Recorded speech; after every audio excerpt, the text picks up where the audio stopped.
So Falastar Fisk still holding his, arm open and gesture to you guys, waiting for you to introduce yourselves to these monks of Candlekeep.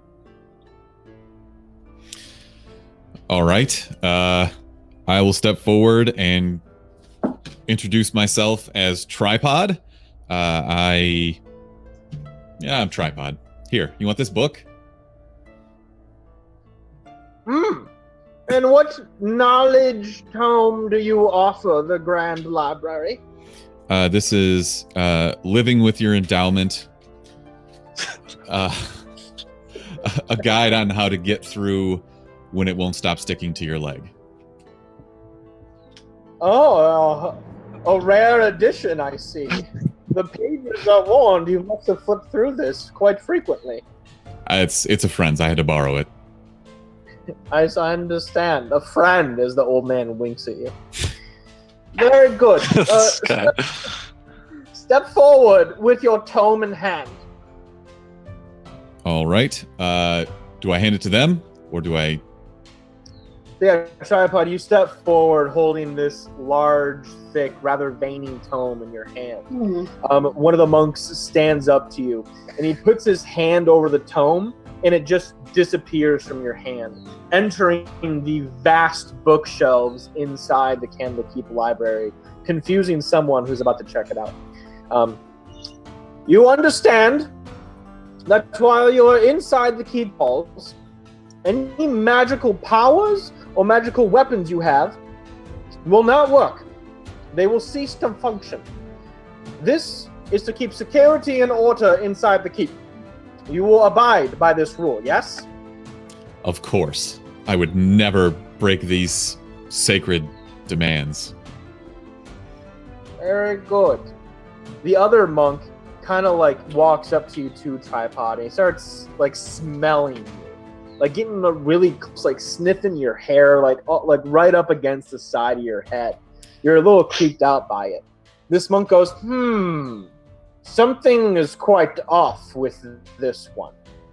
I believe there is an extra passenger with him.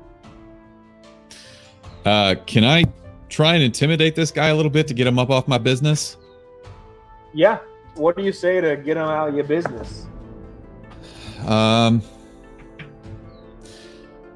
got two hands that I could push you away with and something that would make you even more uncomfortable. So why don't you take a step backward? Roll your intimidation check. That is a 22. The monk goes, very good, very good. No need to start a fight. But since you have already agreed not to break our sacred demands, we have one more of you. It seems you have some outer planar presence in your mind. I don't know if you even know this, but it could be controlling your thoughts and actions. You see the monk reach behind his back, and he pulls out a gold-studded collar. This is a collar of dimensional shackle. Whatever outwardly presses in your head will not be able to communicate to you inside the keep walls. These are part of our demands. And he holds it out in front of you, inviting you to put it out around your neck. Essentially, cutting off your tie to your bitter breath patron devil while you're inside the keep's walls. All right, I guess I don't really have much of a choice. You could always wait outside. Nah. Imagine just waiting outside. Roll a perception check for the eighth time. There's a lot of the outside mapped out in this game. Hold on. Do you want my crystal ball thing, and you can actually wait outside and just see what we're doing the whole time? No, I'm good. I'm going into They're Candlekeep. going on roller coasters and getting okay.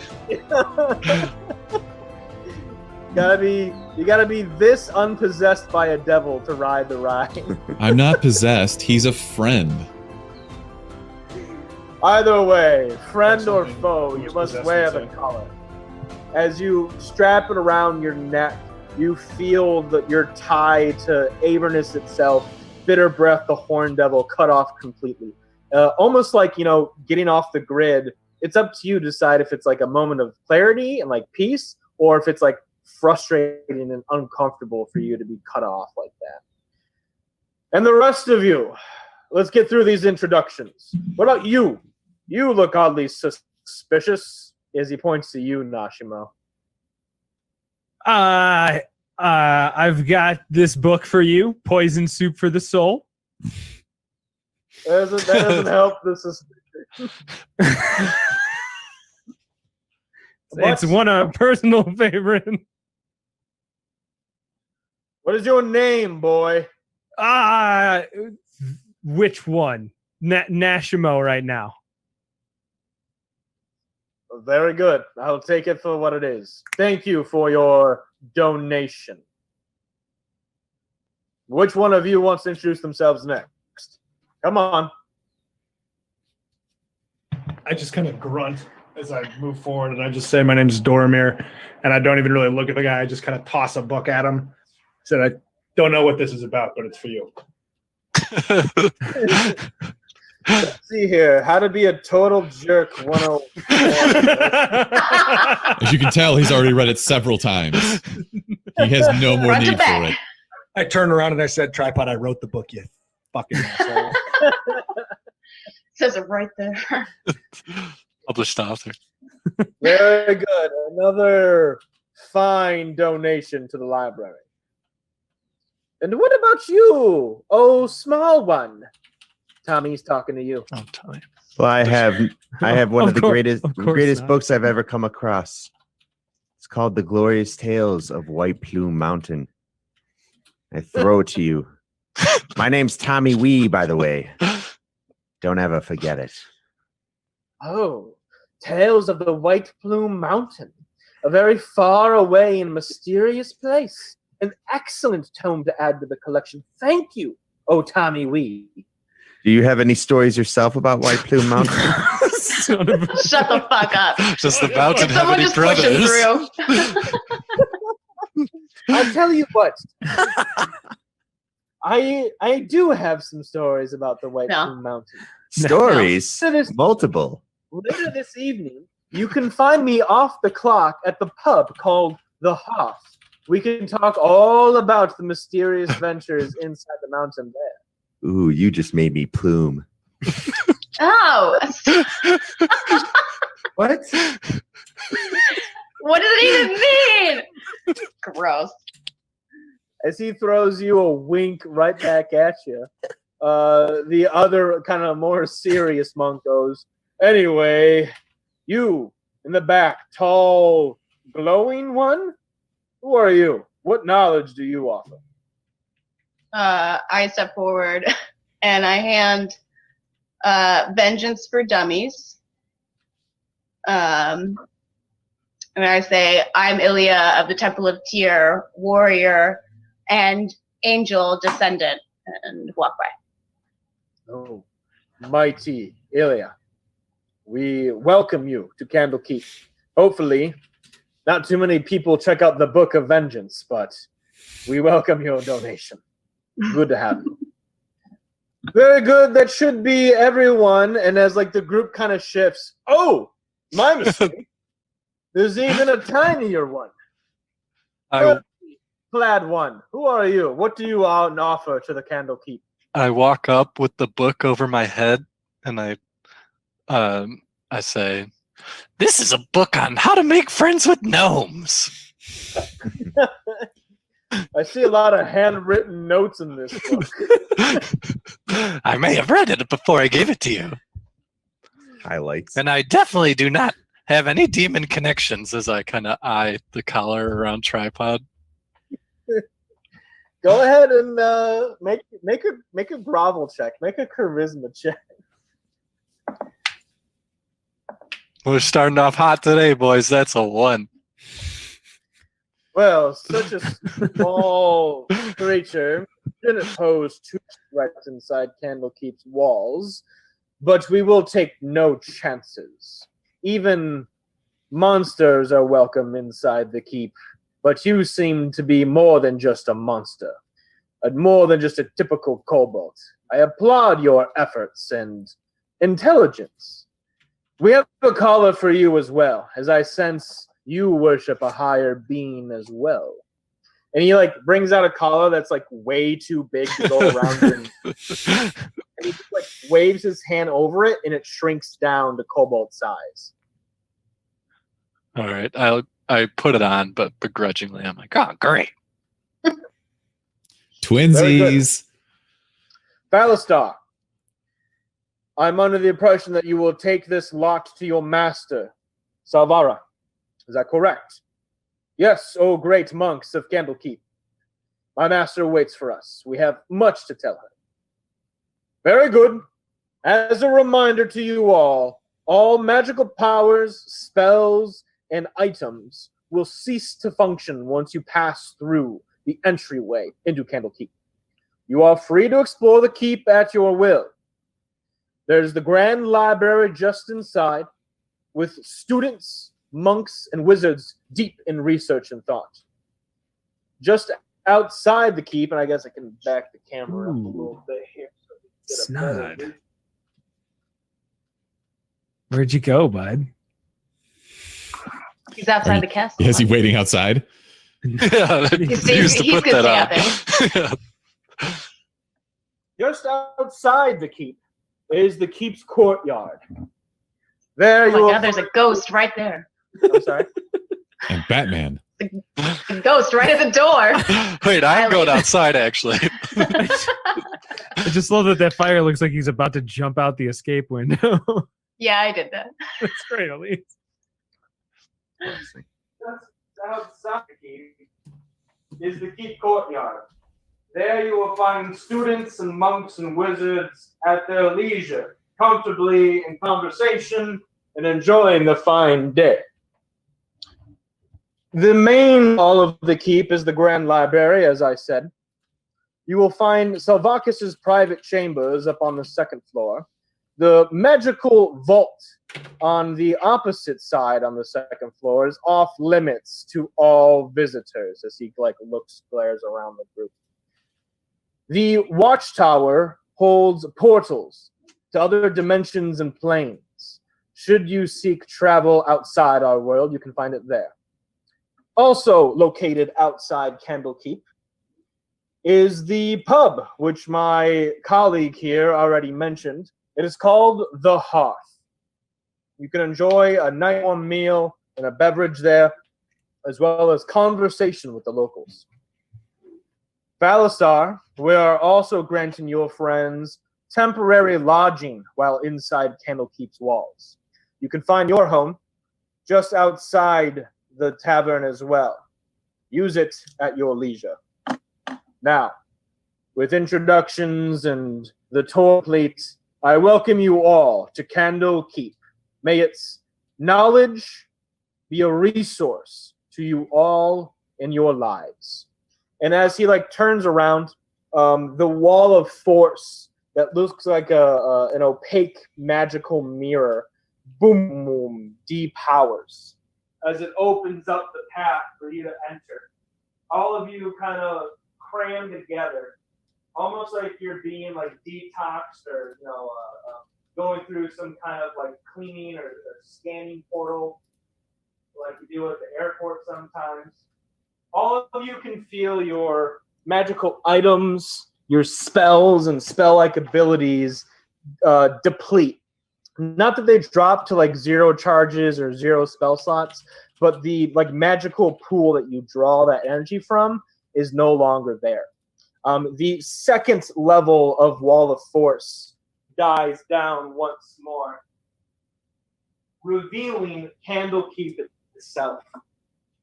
The keep, which is a majority a fantastic library, is very busy. There's a lot of commotion, a lot of things moving around. The majority of the population are these monks. The monks tend to the books, organize the keep, find things that people are looking for, and generally hang around and occupy the space.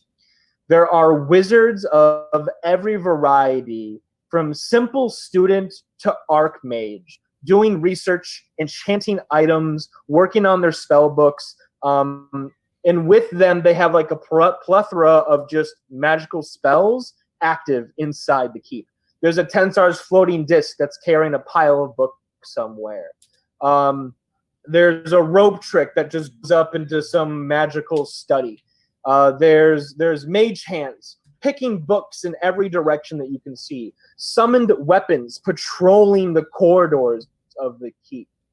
The main guardians on the interior are elementals. And as you walk down the grand steps into the library level, you see 2 air elementals standing, flanking you on either side, as they kind of just eye you as you walk inside the library. But you can see fire elementals, water elementals, patrolling about. Phalistar Fisk turns to you all and says, I will go meet with my master privately and debrief her on the situation. Make sure she's free to welcome all of you in her chambers. Feel free to explore this library level of the keep until it is time to meet with Salvakas. I will call when we are ready for you. As he turns around, he just walks into a wall, Harry Potter style, and disappears. Jesus. I still don't trust this guy.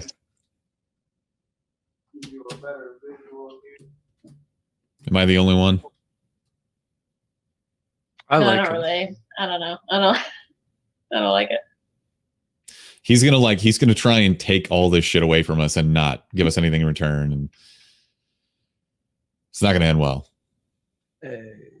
No way we're fucking killing the guy. Yeah, not like this. Yeah, Snot feels weak inside like the this. castle. Not Yeah. Candlekeep. We're not opening up anything in here.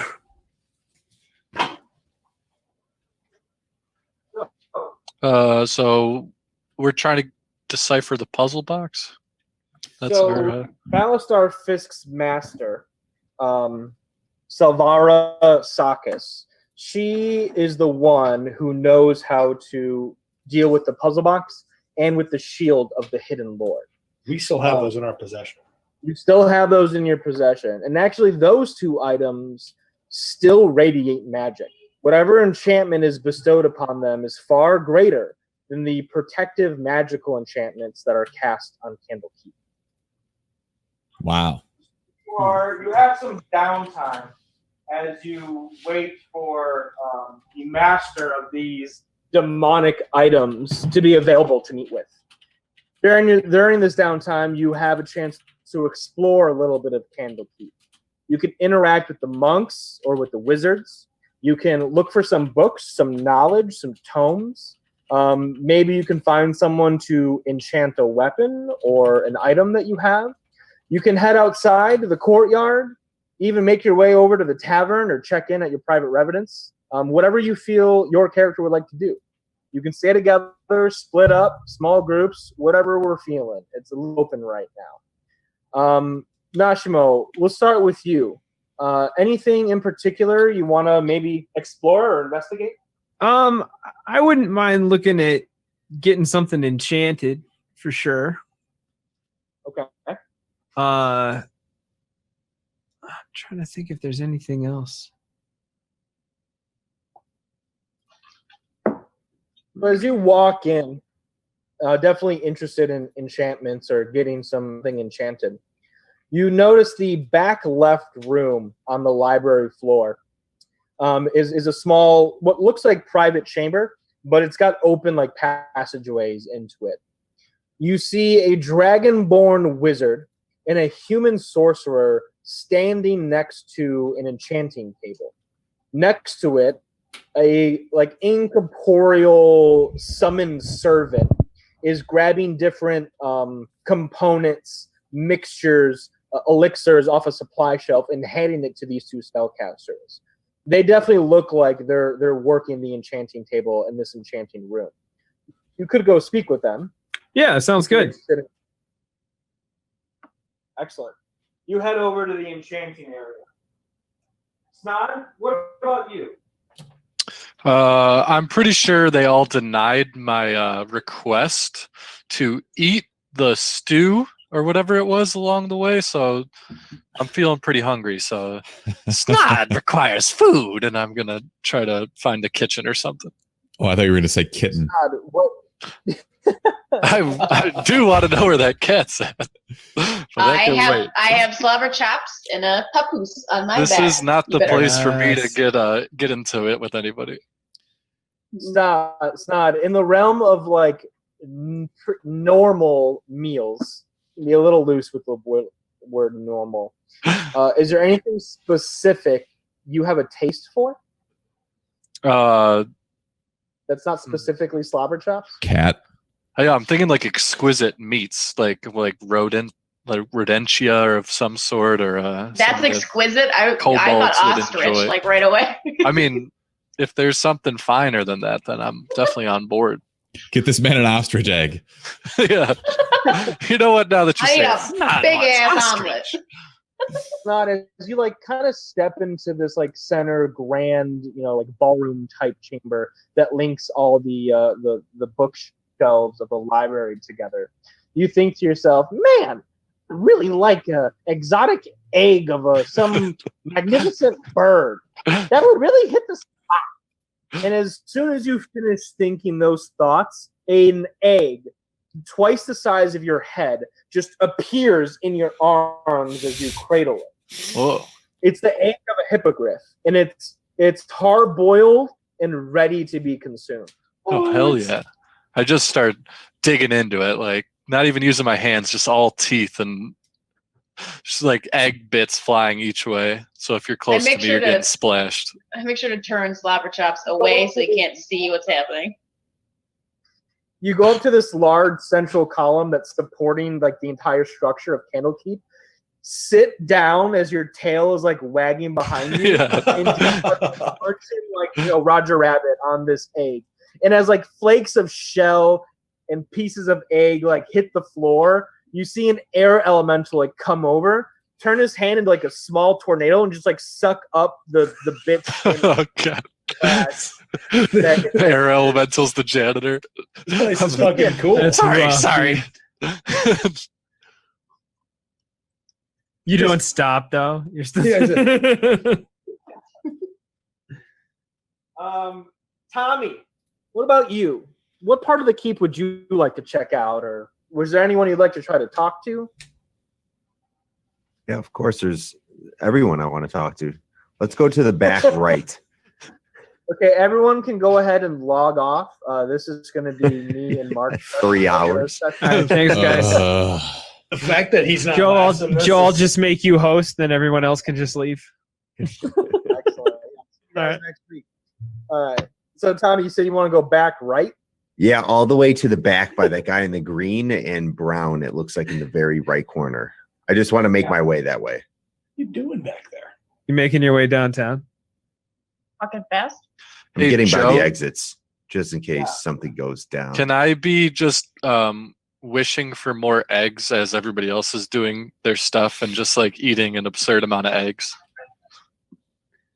Yeah. I want to We'll roll make- snot out of here like We'll make some Veruca. Constitution saving throws to see how many eggs you can eat without like Alright. getting sick. So get those ready. Tommy, you make your way to the back right corner of the keep, which is in between the enchanting room and the tower of portals. You can see lines of bookshelves represented by those like stone walls, with wizards and monks occupying a lot of these aisles. You get to this person, this creature in the back right corner. He looks as he appears. He's got like a tan robe on with a brown hood and cloak covering it.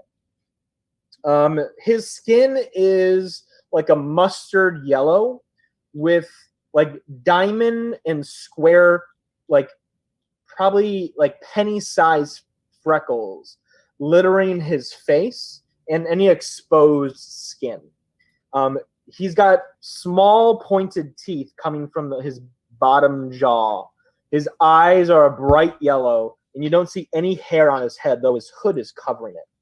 He has a book out in front of him, On like the bookcase, there's a book mount, like a recipe mount, that you put on your kitchen counter when you're cooking. And he's got the book opened on it. It looks like an old tome. What languages do you speak? Gnomish. That's it. And common. Unless God, no. You just No, haven't been he able to only talk to him speaks retroactively. Time. Nobody has understood anything I've said this whole time, by the way. This guy in the party just goes. He just keeps following us. I don't. I just really want to be his friend. Noodles. He had a dog. Not anymore. This creature appears to be humming to himself as he's reading each line of this old tome. He looks very deep in thought and meditation. Would you like to try to get his attention? Do you say something to him? Do you do anything? Yeah, I just loudly go, hey, hey, hey. And after like the third hey, you see the tome close, thud, as it's still staying there on like the little mount on the wall there. He turns to you, looks down. He's like normal human size, like 6'2", maybe like 180 pounds, pretty thin. He doesn't have any shoes on. He looks down and he says, "May I help you?" in a very deep, raspy, common tone. Yeah, is that a book you're looking at? Yes, gnomish one. This is a book of old. Is there a book you are looking for? Perhaps this monk can help you. I want to know about that book. Very good. Here you are. And he takes it off the reading mount and hands it to you. I throw it You on the want ground. to- Screw this book, and I walk away. You throw Hold it on. on the Actually, I ground. don't throw it on the ground. I toss it over his head, like just out of reach. Sure. Make an athletics check to toss the book. He's gonna hit him in the face, dude. Yeah, right. And start a fight. I'm Well. not saving you. You say 12? 12. You added your new +6, right, to strength checks, athletics checks? Oh, yeah, that is a strength check. 15 then. There you go. You throw the book and it goes over his head. As like the spine unravels, loose old pages, just tear out of the book because it's so old and fragile. As it falls over on the opposite side of this monk, right before it hits the ground, the book disappears. The pages of it gone as well.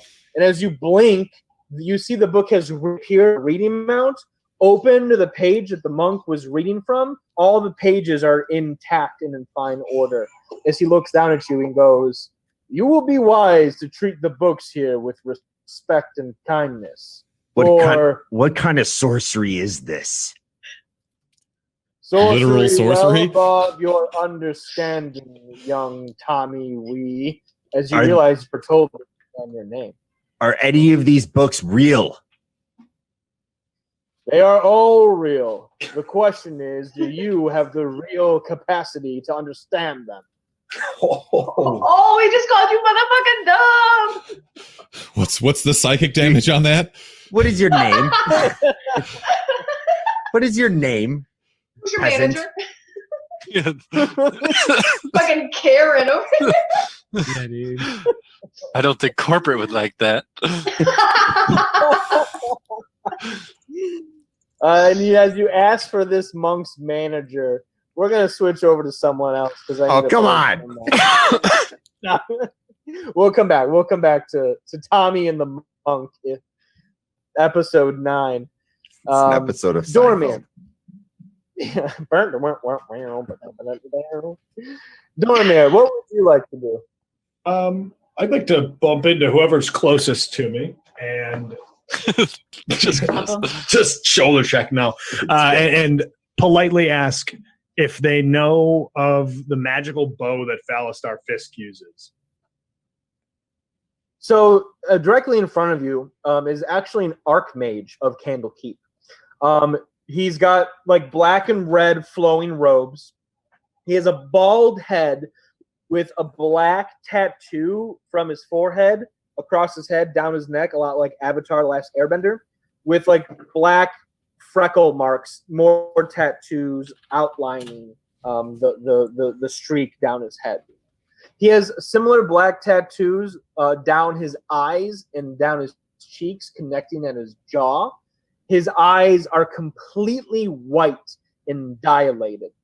In one hand, he has a glowing crystal orb, and next to him is a stack of tomes, obscurely stacked to the point where you would assume they would fall over even if just you walked past them, but magically, secure and stacked up.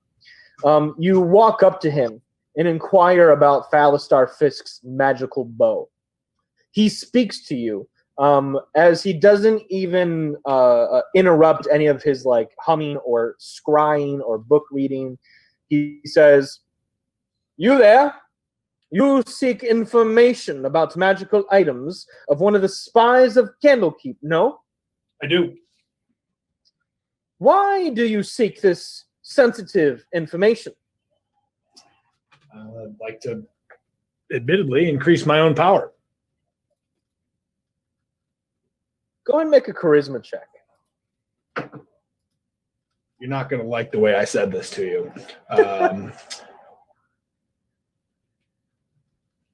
4. He's gonna love how you said that, though. A lot of visitors like to ask sensitive questions of the secrets of Candlekeep. Now, I can't reveal to you the intimate properties of a spy's personal weapon, but I can offer you some guidance if it is power that you seek. You have 2 options, and I would implore you to explore both. Located in the chambers just past me are master enchanters. They are more than capable of enchanting your weapons, armor, trinkets, scrolls, and the like. They can offer you guidance on enchanting things yourself or enchant things for you for a price, mind you. Your other resource of power is the grand library that you stand inside now. An endless amount of knowledge and power awaits each page you turn. I interrupt him and I say, "So you aren't selling the cool arcane bow here or not?" I'm looking right into his white eyeballs. You can ask the enchanters to enchant your bow for you. That's all I need to know. And I literally in the middle of the sentence while he's still, I don't know if he's blind or not, but he's staring where I used to stand, and I just walk away. And then towards Make an intelligence saving throw. 13. As you walk away from the Archmage, you see the enchanting room just beyond as Nashimo enters it. You all of a sudden disappear from where you're standing and reappear back in front of the Archmage. Now listen here, visitor. You will show respect to the Archmages of Candlekeep. You asked a question, and I was providing an answer. Should you not care for the answer, you can leave the keep at once. Another thing I can assist you with. Okay. Don't undervalue the tomes inside the library. Okay. For every answer you seek, for your every life's questions, whether it be on the quest you're on, the bows you search for, or missing clues in a puzzle, Okay. your answer can be found in these books. All right. This is like the shitty kid talking back to the principal. Are you Such a done? dick. Very good. I'll leave you to be on your way. Poop on the floor. I'm not gonna poop on the floor. I don't poop on floors. I'm impatient, and he didn't have an answer for me. I'm impatient. Don't have time to wait to poop on a floor. Yeah, I don't poop on floors. That's no. I literally just like, as my eyes rolled out of the back of my head, and they might be in Ilya's hands at this point, I start walking over to Nashimo, muttering under my breath how big of a waste of time that was. So would pooping on a floor take strength, or would it be like stealth? Constitution. Depends how many eggs. Like, you what eat. if you didn't want anyone to notice you pooping on the floor? Like, you wanted to just sneak in That's an a aisle of stealth check. books and poop on the floor. Yeah, definitely. I would say a stealth check to go unnoticed, and a Constitution check to see how stinky the poop is, how good your diet is, in order to mask the smell for longer. without Jesus going noticed. Christ. How many Keurigs are we talking here? At least 30. Ilya, what about you? What part of the keep would you like to explore? The one without poop, wherever there isn't poop on the floor. Turns out there's shit everywhere. Shit everywhere. So am I close enough to have heard that whole thing? Yeah, absolutely. The Archmage embarrassing him. So do I know where the tomes and stuff, the book, the library, where that is? So yeah, you're standing inside the grand library. Oh, okay. That's Yeah, bordering the like foyer area, you've got these lines of like stone walls. These are representing, aisles of books of the library. you don't have you can actual bookshelves? I only have one, and I thought it would be like totally underwhelming just to put like one actual bookshelf in like the biggest library in all of D&D. The immersion's just not there. But Not surprised. Yeah. So I guess I'll go over to those Okay. shelves over there. You can get Start tiles of looking for ice books. and fire, but not bookshelves. Thanks. Yeah, it's fine. I'll just go over by those walls, or I have bookshelves. I Fine, mean. we're almost at Avernus. Okay, y'all are gonna be in hell soon. We're going to hell you can be much anyways. sooner if you want. So Ilya, yeah, you can like go into these aisles of books and start looking. You can ask a monk to help you find something. You can ask one of the elementals to help you find something, or just keep to yourself and start investigating. I'm gonna hike up Slobber Chops and his papoose and just head over there and start looking at books. Sure. Preferably ones that look like they'll help me with like banishment spells and maybe seeking someone you accidentally banished to Avernus or something like that. Oddly specific. Yeah, It's nothing. It's fine. I do not ask for any help. do not worry about it. You delete your browser history as soon as you find the book you're looking for. Go ahead and make an investigation check. Let's see if you can find something along those lines.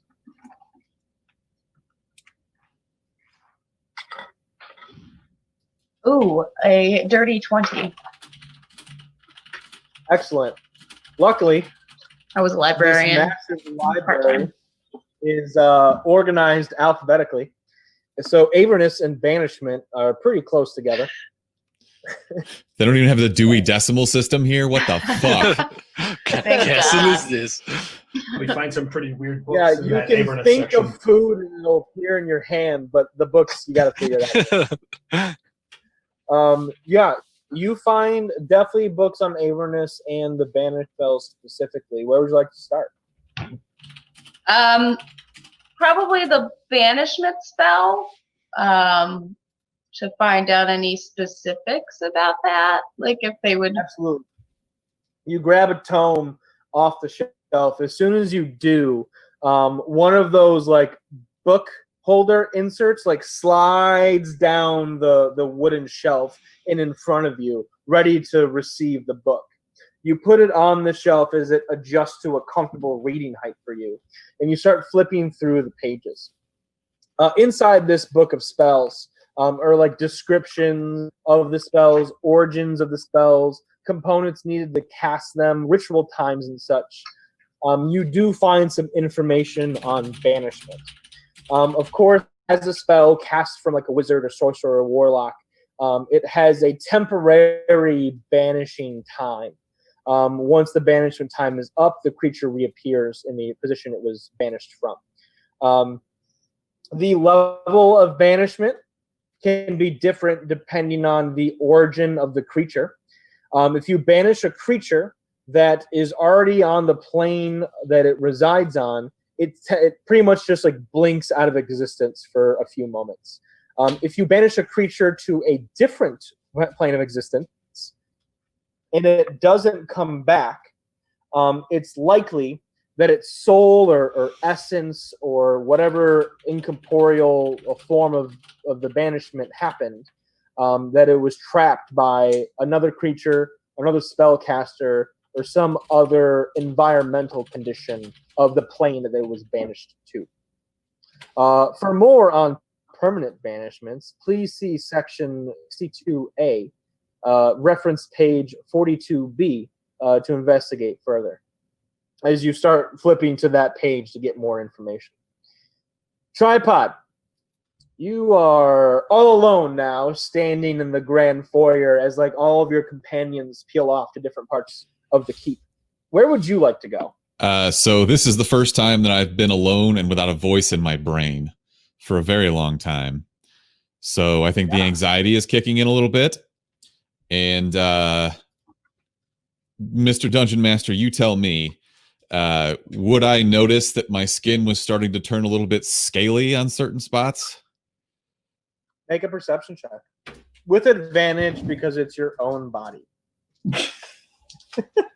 You know it like the back of your hand. Well, thank God for that not crit fail. That is 17. Absolutely. Much like in a game like Star Wars: The Old Republic or Fable games, as you lean to one light or dark side, physical corruption or enlightenment can portray on your body. You notice your hands are really dry, cracked skin, maybe even a few like open sores on your hands. And that uncomfortable like dryness sets in as you don't have your bitter breath influence powering your motivations.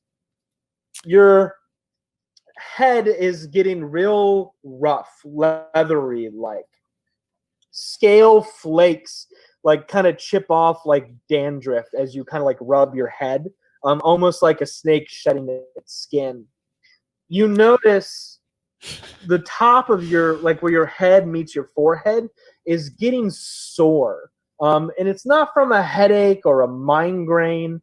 It's like in two specific spots, almost like something is trying to grow through your skull, like from your brain through your skull outward. Your feet are uncomfortable inside your shoes, almost like they've gotten wider. You kind of like feel around, and you can't be certain until you take your shoe and your sock off, but it might be webbing in between your toes. Oh boy, I'm gonna swim so fast. Okay. First thing I want to do, can I walk over to Snod and just kind of shake some of my dandruff onto his egg? Oh. Wait. No. I don't like this. Oh, now you don't have your belt. Seasoning. Exactly. Actually, maybe I do like it. I was going to say, I thought it might be something you would want. All right. So I would like to... Stod, do you have an interaction to Tripod's demon dandruff? Is this like an intimidation check of sorts? No way. In my eyes, I am doing you a favor. Then I'll accept it. And I'll continue to eat his dandruff egg. Actually, at this point, I wish I had another egg with dandruff on it. Oh. And it appears. God, as you start munching on the dandruff egg, you pull out a small like moleskin notebook. Some of the pages are torn or like stuck together. You flip open to a fresh page and you just write "How to make friends with dwarves" as you start a new personal blog. Second edition. Eat their devils. Upward social scale of kobolds and common races of Faerun. I like it. Excellent.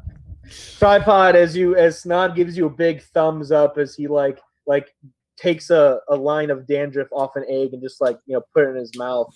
Oh. Friends. Okay. I hate it here.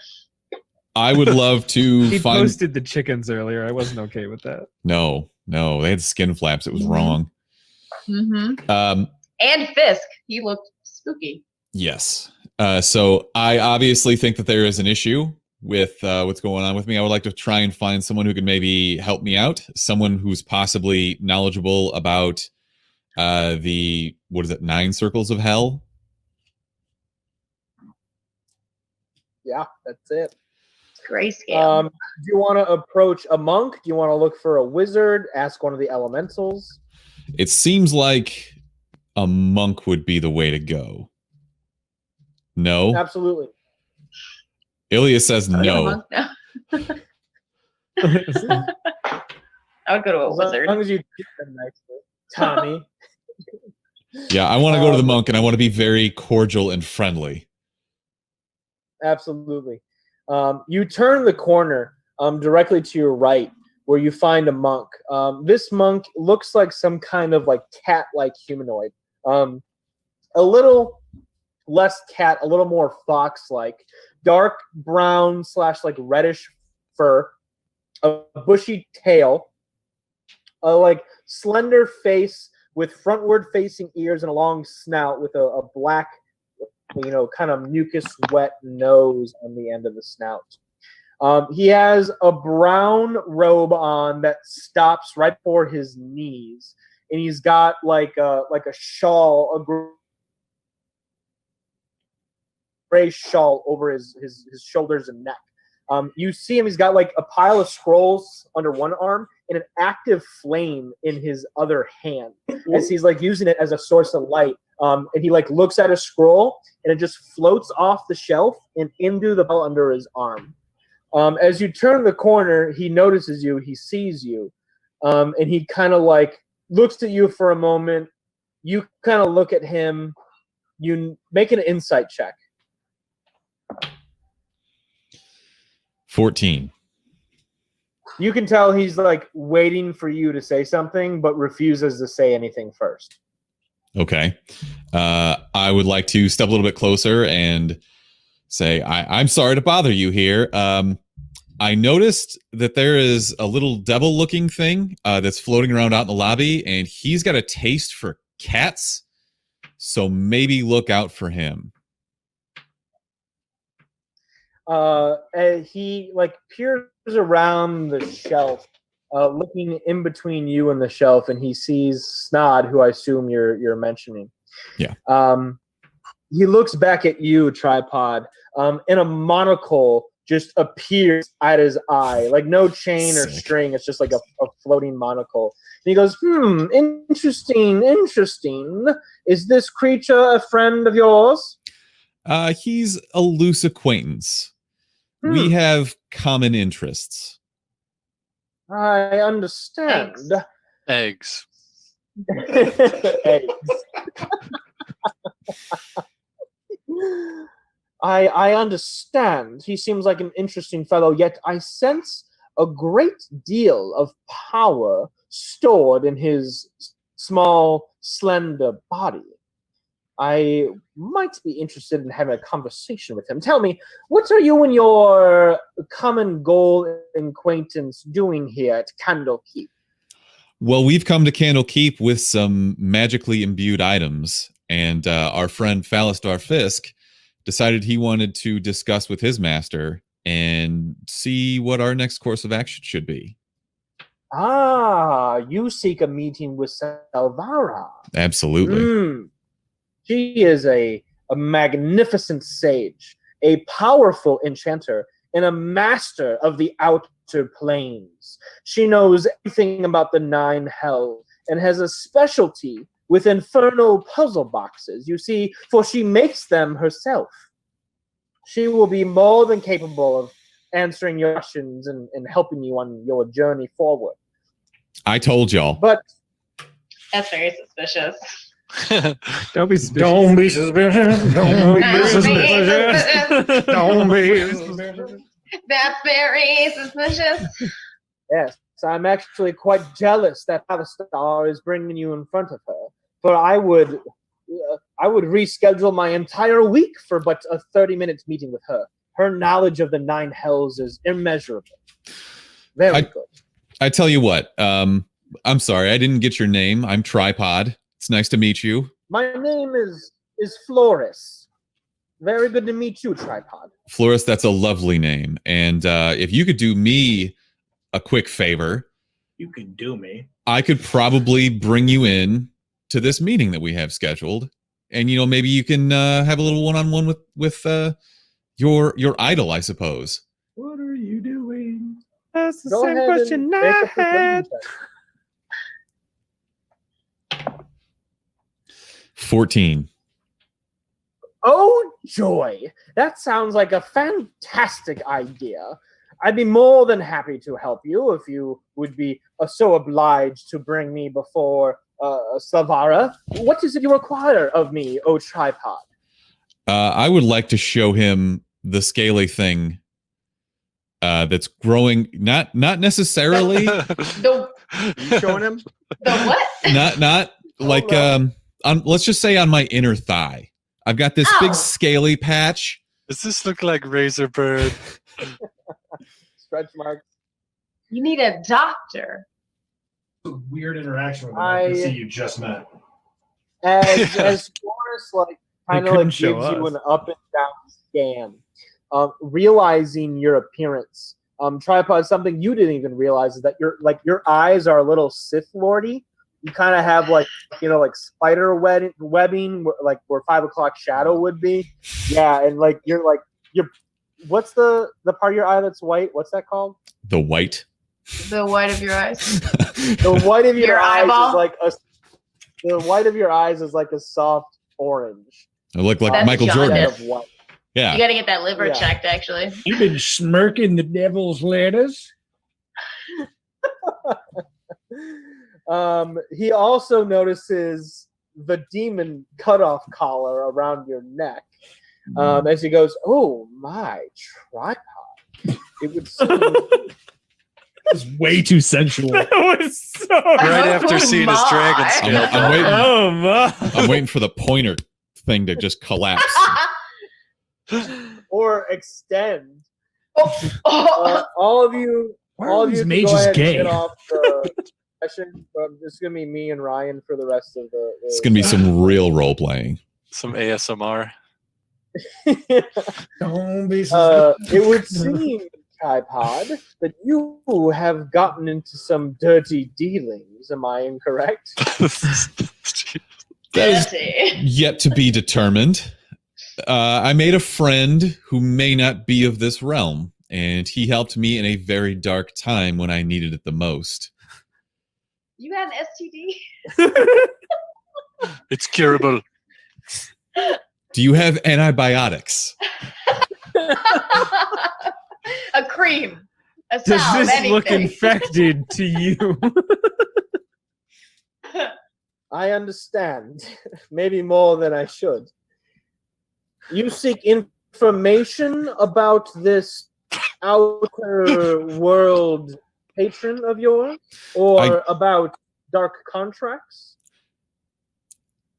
I think I want to know more about Bitter Breath, Idea. who is someone that I've been talking to inside my brain that nobody else can see. That doesn't sound crazy, right? Here, Tripod, that is the least craziest thing I've heard. There we go. I understand. If there is a specific devil you are looking for, the information might be a little more harder to track down, but for the sake of helping you, and of course you holding up your end of our bargain, I will help you locate a tome that gives more enlightenment about this bitter breath devil you speak of. Wonderful. Come visit me in a few moments. I'll see what I can procure. Beautiful. Thank you, Floris. Of course. Thank you, Tripod. As you turn around and walk away, Floris walks to a different section of the library. Nashimo and Dormir, you two enter the enchanting staging area, the back left area of Candlekeep. Again, you see the red scale dragonborn and an old wizard actively enchanting what looks like a magical scepter. Do you guys want to enter the room? Do you want to hang out in the doorway? Do you want to say anything? Before we go in, I'd kind of like to look at Nashimo because he's about the only person on this entire party that I trust. Whoa! Yeah, I mean, Wow. you and I are cut from a similar cloth. Is at least what I've been able to determine, right? Like, and so I look at you and I say, I think at some point we need to get into that tower of portals and find an escape plan from this place. I'm getting the heebie-jeebies Yeah, in that's this fair. entire experience. Agreed. And I say, with that though, let's go get some dope shit. Yeah. Dormir, make a quick perception check.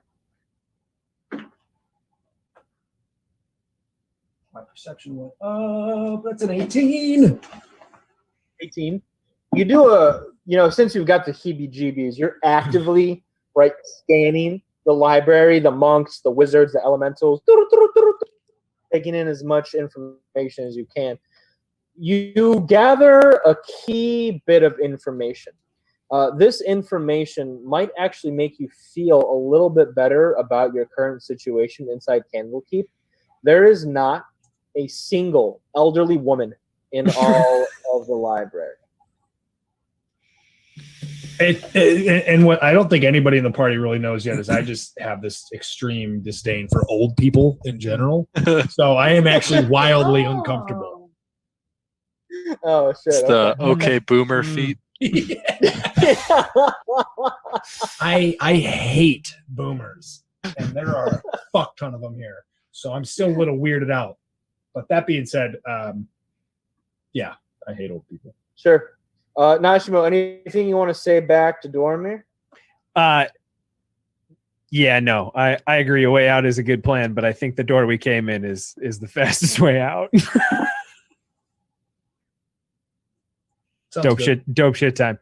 Gentlemen, what are you guys working on with that we scepter walk- there? We're just walking right in. Like a Vegas show. Gentlemen! Da, da, da, da. If any of my magic equipment work, I might throw a dagger. It might show back up in my hand. What can you guys do? As you walk in, say gentlemen with your arms open, imploring about their enchantments. The old wizard turns to you, and the female red dragonborn sorcerer looks at you as well. She goes, "Gentlemen, you say? Way to wrongfully assume the occupants of these chambers." Shoot. Oh. It was a generic introduction. My apologies. It's 2020, don't you realize? Yeah, not it? very PC of you. I'd like to remind her I'm Drow. I understand. We are working on enchantments here. Actively, we are working on a... Let's see, where did my notes go? We are working on a scepter of rulership. As she kind of like showcases the scepter up on this pedestal. The old wizard turns to you and says, "You lot don't seem to be from Candlekeep. Why have you chosen to visit our grand library?" Believe it or not, we are all about these puzzle boxes that we hear are being crafted here. Puzzle boxes. Very good, very good. I assume you're here then to meet with Savara Sakis, yes? Yes, oh yes. Hmm. And to get some enchantments. Yes. She's a powerful, powerful sis. She will most certainly be able to help you with whatever puzzle box is in your possession, you see, for she makes some of her own. She is a master enchanter herself and has complete knowledge of the infernal arcane arts. Though, if you're interested in enchantments on your possessions, that is something we would be more than happy to help you with. What is it you wish to have enchanted? I'm wondering if you guys can do anything with my chess piece. It is just basic leather right now. The Dragonborn says, "Oh, yes, yes. Enchanting of the armor. We can most certainly do that. What sort of enchantment are you interested in? I can offer armor bonuses, bonuses to your skills, maybe resistances to damage types? Yeah. Can you? I mean, do you know just +1 AC? Of course, we can accommodate such a simple enchantment. And your friend, you there, elf, what is it you seek? Yeah, saw an arcane bow, no string, pulled back, arcane arrow appeared. How do I get that? You want arcane arrow shooting from your bow. Very interesting. These arrows, do you have anything specifically in mind for them? Would you like to have them have a certain damage property type? Yeah, ideally, based on our Psychic damage. likely end destination, I would like something that would do additional damage against fire, demons, undead. I see. Perhaps an arcane bow of slaying is what you seek, yes?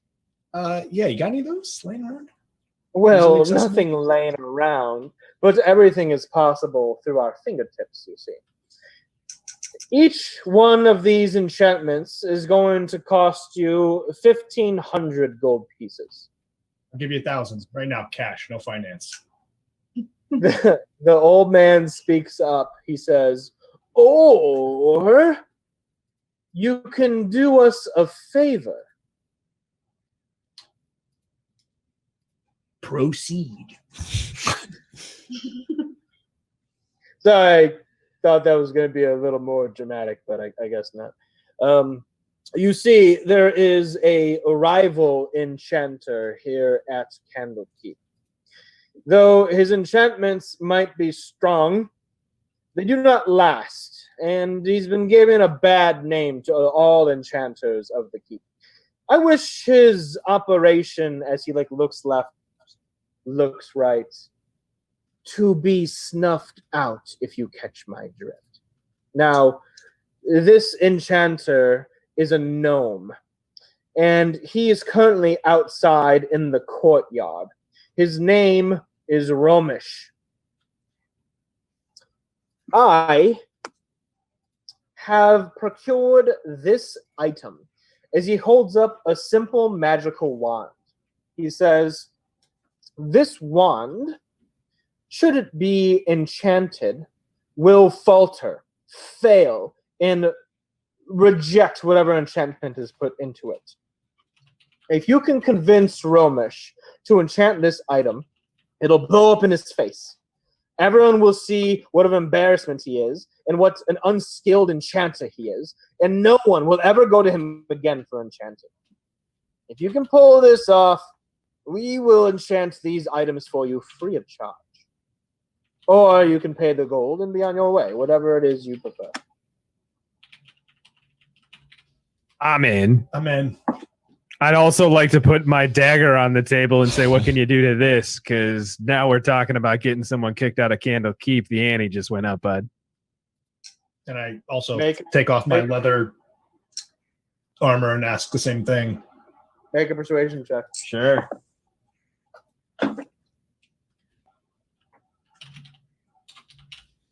That's a 23. Ha! If you will not do it for the agreed upon price, whoa, find other. Yeah, that's not surprising. To carry out my quest. Those new damn dice are too good. No. Either pay the gold or do this task for us. I'll do the task. Well, Yeah. we grovel and we walk on. I'll pay for the sword upgrade when I get back. Maybe you'll be in a better mood. Cool. Very good. You take the false rod of enchanting and make your way towards the courtyard. Tommy Wee Gnomes. Oh, yeah. You just walked away from one of the monks that you disrespected. What are we doing? What would you like to do? Can I walk into the portal building? Sure. Tommy's gonna end up at the fucking Blue Mountain. He is, dude. He wants. He's gone. already there, dude. What do you Take want? me away they from this say, boring place. curiosity killed the gnome. It's worth it. You to the basin entrance of the Tower of Portals. Just outside, there is a halfling, like, gatekeeper. She has like brown pants, a blue shirt with like a white undershirt collar, and she's got like leather suspenders, brown leather suspenders, keeping her trousers up. She has short brown hair, and she's got like 2 daggers on her waist and a wand on the other side. She looks at you and she greets you. Oh yes, welcome, visitor of Candlekeep. I believe your name is Tommy Wee Gnomes, yes? That is correct. Very good. I am always welcoming of visitors to the great library, for many things can be learned here. Now, what is it you wish to learn, Tommy Wee? I wish to go up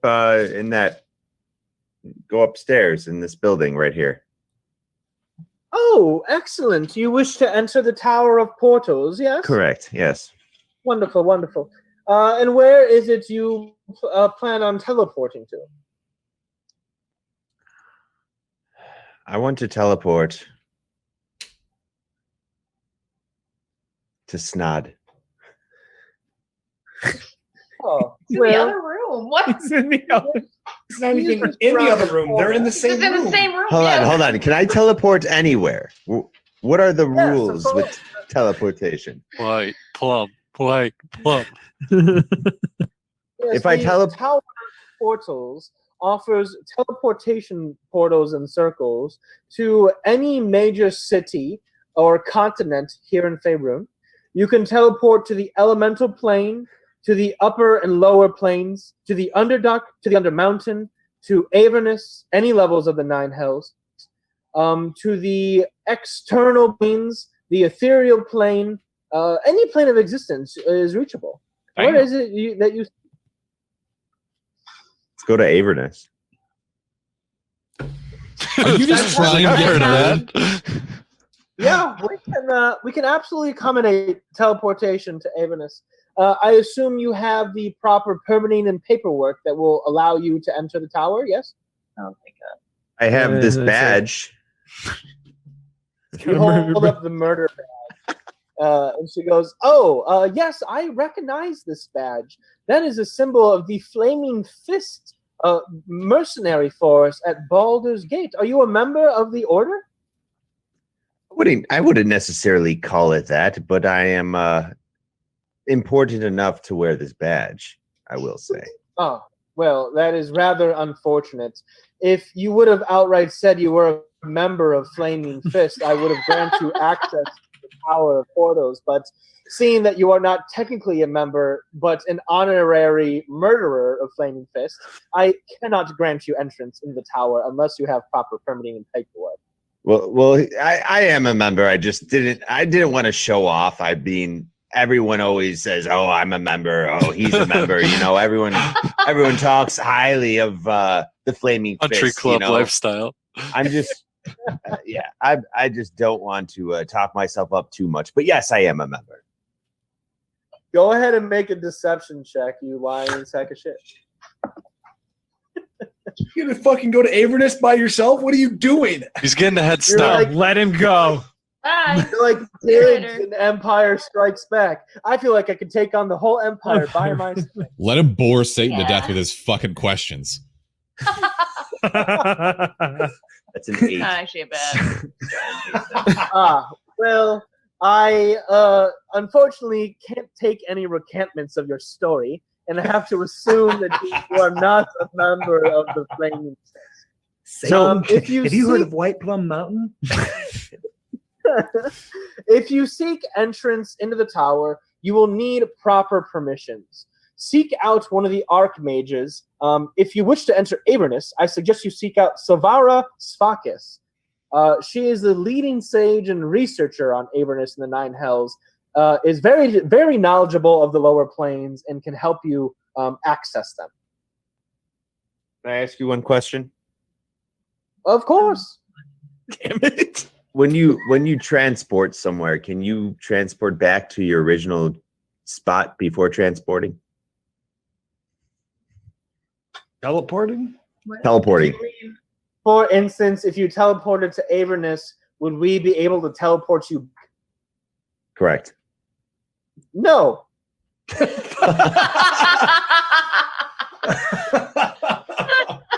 Any No. other questions? What if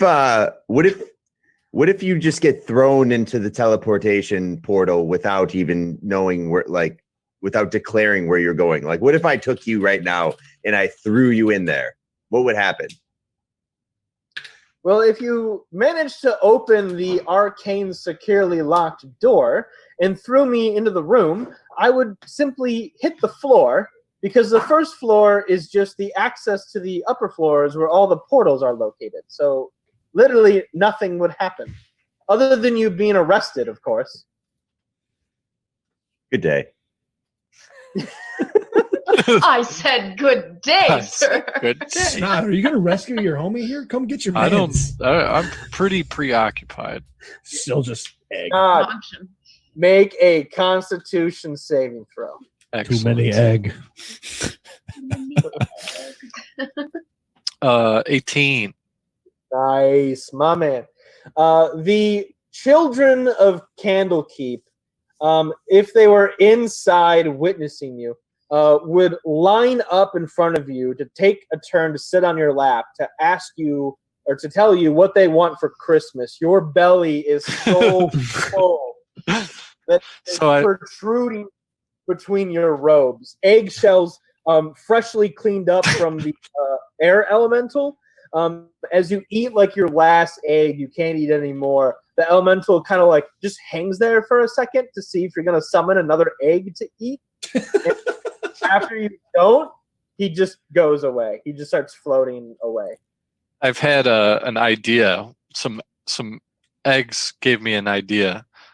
Wouldn't it be good if I could track down the source of this egg teleporter and take it with me? Absolutely. So I'm going to start asking. You can either investigate on your own or ask a monk or a wizard for direction. I'm going to try to find a monk who would know where this power of egg wishes is coming from. This is incredible. Absolutely. There's a monk organizing some books over here at that aisle of shelves. You have to like penguin waddle your way over to her because you're so damn full. She is an elf monk. She's tall. She's got kind of like sleek skin, like clean, smooth skin, blonde hair tied up in a bun. She's wearing robes, yellow robes with like silver scales that kind of resemble like chainmail over the robes. As she sees you like struggle to walk over to her, she like closes the gap to like help you not have to walk as much, you know, like does you that favor. Yeah. And she looks down and she says, "Oh, young Snod, I take it, yes?" Yes. Oh, wonderful. Yes, the presence of you and your companions has been announced telepathically to all the monks. We are very glad that you are here visiting our magnificent library. How may I be of assistance, young Snod? I look at her and I'm like, how does this work? And I do I have to think it or do I have to say it out loud? Like the You think egg it summoning. and- So I think it and another egg shows up. God damn it. She goes, "Oh, yes. Nourishment and refreshment is available to any visitor, monk, or wizard while inside the keep.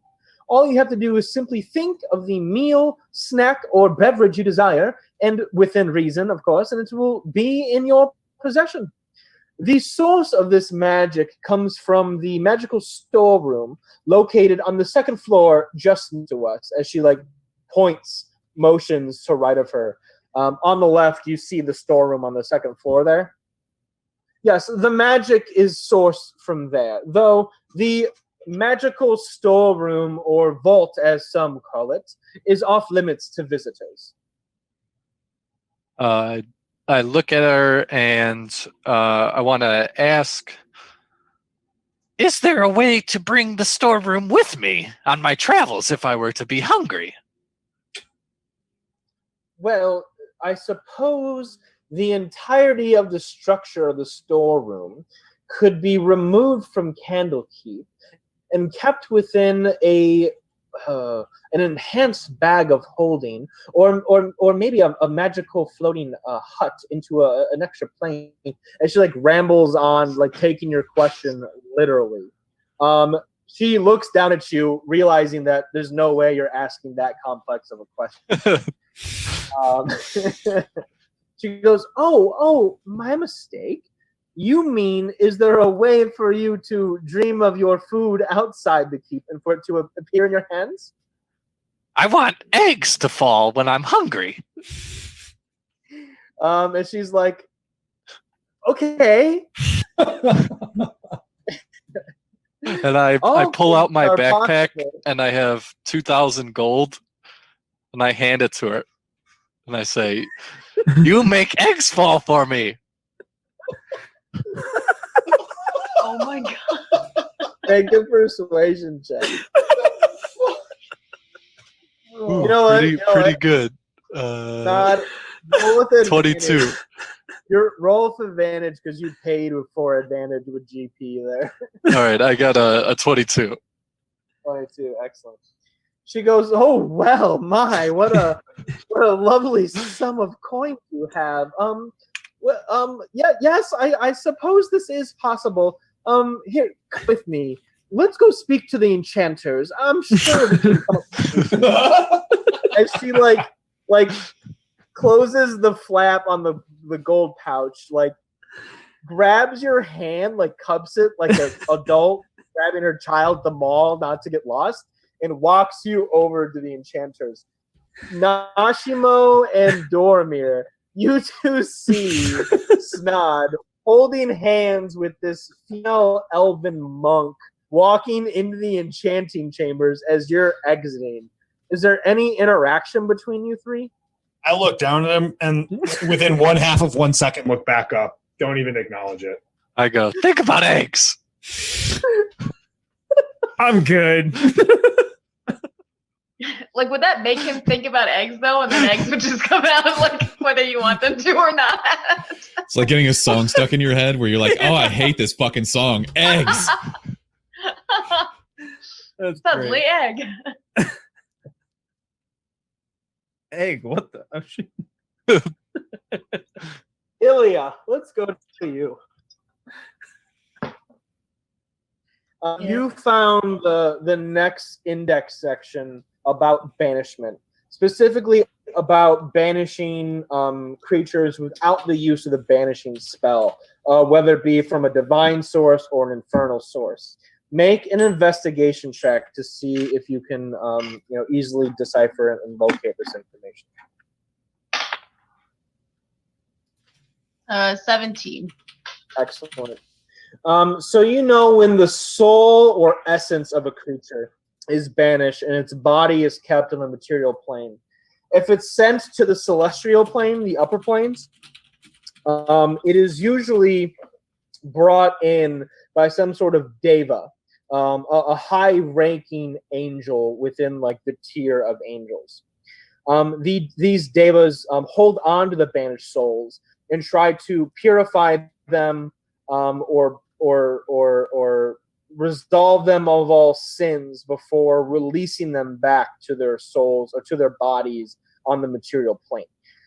If they are banished to the infernal planes or the 9 hells, these souls are often kept and bound by a soul coin. You'll have to find another book on soul coins and their like descriptions and properties, but you know from what this passage says, soul coins are collected by high level like demon lords, high ranking demon lords, and trap the soul within it. The coin itself can then be used to control the host of the soul and enslave soul into whatever like infernal army or workforce or sacrificial, ritual whatever enslavement the soul coin is bound to of the demon lord. The soul cannot be returned to the material plane unless the soul coin is retrieved from whoever is in possession of it. Okay. So I would like to put the book back now and move to the S's, please. Sure. Yeah, you cut across the library. As you do, you see Nashimo and Dormir heading towards the courtyard. Any exchange between you three? Yeah, a subtle head nod that you would give a acquaintance on the street. Excellent. Dormir, you're muted. So I make eye contact and I do this.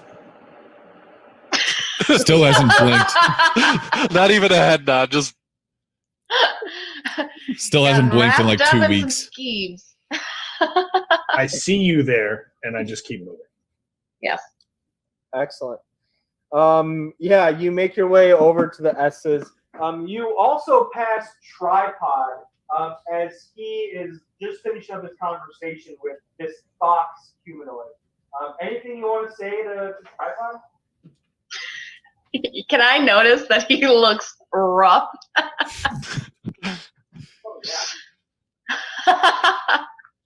Oh, yeah. Yeah. I really want to be like, see how far you're getting without me protecting you then, huh? And then just keep on going. Can I like get some of my dandruff on Ilya as she walks by? I'm gonna avoid that. I'll make whatever check I need to make. Yeah, go ahead and make a dexterity saving throw. fuck off. Slide it. Damn it. You started it. Now you're No, you started. That is a 15.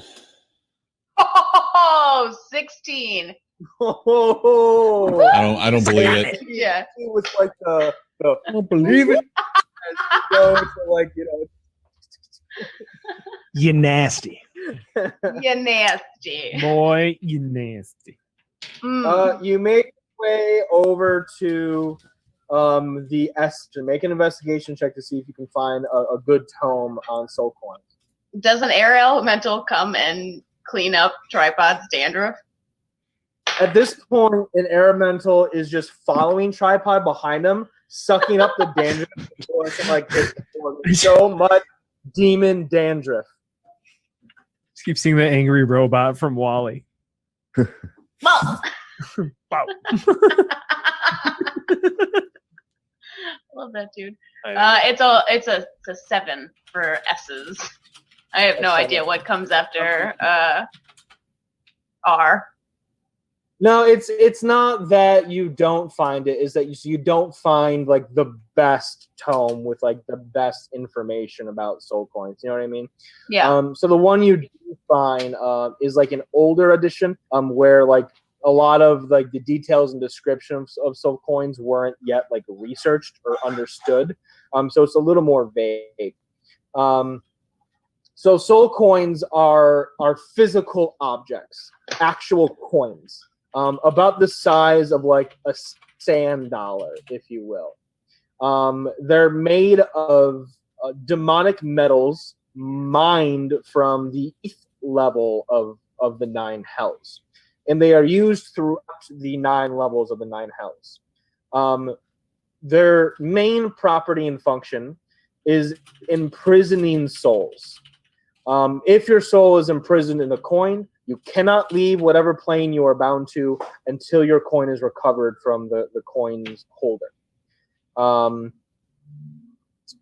Soul coins can be used in a variety of ways. The main way, obviously, is to imprison and enslave whoever is bound. They can be used as currency in the 9 hells. They can be used to fuel infernal war machines. And they can be used to invigorate demonic energy if the soul within the coin is consumed. Do I have to, I guess, does it say that I have to destroy a soul coin to free the soul, or is there anything about that? Unfortunately, your roll investigation check does not reveal that information, how to destroy the coin, or even take it off of a infernal plane of existence. That you'll have to either make another check, find a better book, or maybe ask Selvira, who is the master sage of the Nine Hells, and would surely know the answer to that question. What would you like to do now, Ilya? You want to try to find a better book, maybe a book on a different topic, interact with someone? No, I want to try to find a better book. Make an investigation check. 17. 17. Yeah, and it turns out the literal next book in this series, these volumes, is like, this is the most recent edition and adaptation of soul coins and their properties. Soul coins, 5e. Exactly. So there's a picture of a soul coin. Let me go ahead and bring it up here. Show it to me. Can you see it here? Oh, yes. Ooh. That is a soul coin. Ignore the other creatures on this page. Yeah. Is that a I don't think I boob? can. It's a boob. Like a nipple. That is a soul coin. Everything has nipples, Mark. God. Not me. It's not a nipple. It's like a water jug. Tell me it didn't look like a nipple though. Like quick No, glance. It does. It does. That's what How I can we thought. be sure? I know a fake nipple when I see one. So you get a better description of soul coins. Soul coins are about 5 inches across and about an inch thick, minted from infernal iron. Each coin weighs 1/3 of a pound and is inscribed with infernal writing in a spell that magically binds a single soul to the coin. Because each soul coin has a unique soul trapped within it, each coin has its own story. A creature might have been imprisoned as a result of defaulting on a deal, tripod, while others might be the victim of a night hag's curse. To hold soul coins is to feel the soul bond within it and overcome with rage or fraught with despair. An evil creature can carry as many soul coins as it wishes. A non-evil creature can carry a number of soul coins equal or less than its constitution modifier without penalty. A non-evil creature carrying a number of soul coins greater than that number has disadvantage on attack rolls, ability checks, and saving throws. Soul coins can be used in a variety of ways. Each creature carrying the soul coin can use its action to expend a charge from the soul coin to do one of the following things. And this is information I can share with you so that you have. Yeah. You can use a soul coin to drain life. You siphon away some of the soul's essence and gain temporary hit points.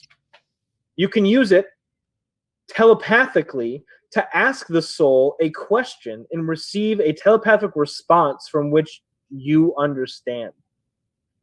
You can attempt to free the soul, casting a spell that would remove a curse on the soul coin would free the soul trapped within it. A coin itself rusts from within once destroyed, and the soul is released. It is also considered hellish currency. Soul coins are the currency of the 9 hells and are highly valued by devils. The coins are used among infernal hierarchy to barter for favors, bribe the unwilling, and reward the faithful for services rendered. Soul coins do a lot. Yeah. Okay. I And that's closed the all book. the information you gather on soul coins. Mm-hmm. As you close the book, we're gonna switch over to you, Tripod. What are you up to right now? You're waiting for your new friend. I am, and while I wait, I'd love to just say, man, I could really go for a glass of mead right now. Boom. Sweet mead, a goblet appears in your hand. Do I still have Mormir with me? Absolutely. As he like pops out of your knapsack at the smell of this warm honey mead, he goes, "Ooh, what you got there, boss?" All right. So, did this come with 2 straws by chance? There are now 2 straws inside the goblet. Perfect. So I guess I'm waiting for Florist to come back, right? So I'm just going to kill some time. Sure. I don't really you know what? I would love to get some more information on this Stone of Mastery that I got.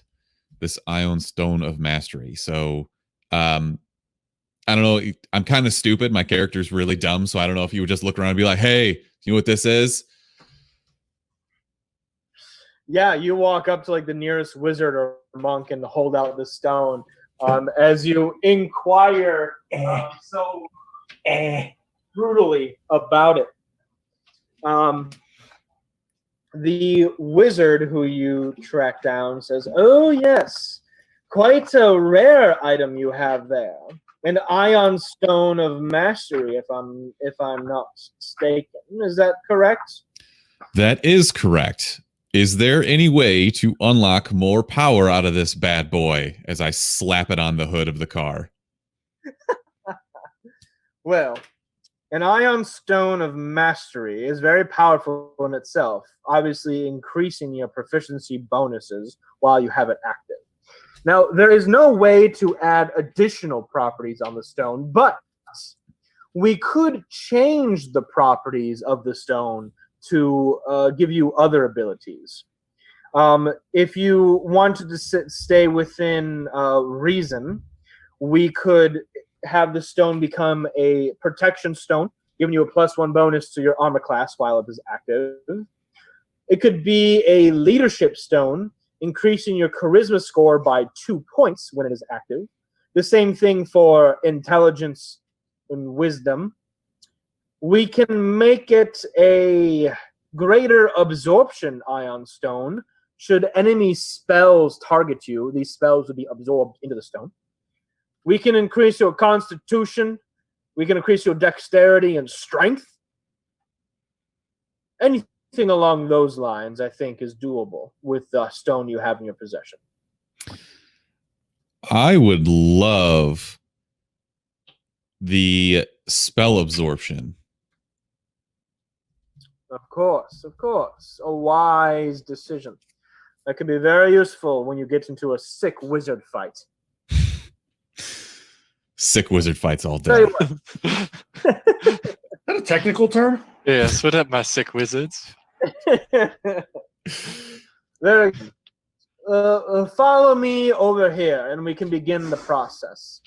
Mind you, it will cost 200 gold pieces. That's fair. Very good.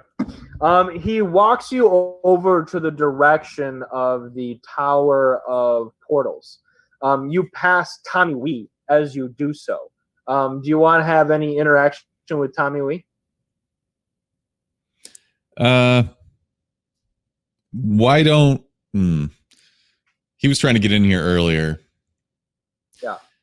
I'd like to just throw it out there like, hey, Tommy, this wizard dude, this very sick wizard is enchanting some items for me. If you want to come along, it's up to you. Yeah, I'll join. I'll see what's up. Do you know where Snot is, by the way? Yeah, he's still eating eggs out in the lobby. I don't know what the fuck's wrong with him. Where's he getting all these eggs from? His imagination. Is he racking up a tab? Can you do the imagination thing? Yeah, can I summon another glass of mead and hand it to Tommy? You do it. Can you summon me a T-bone steak? I want to summon a ribeye instead.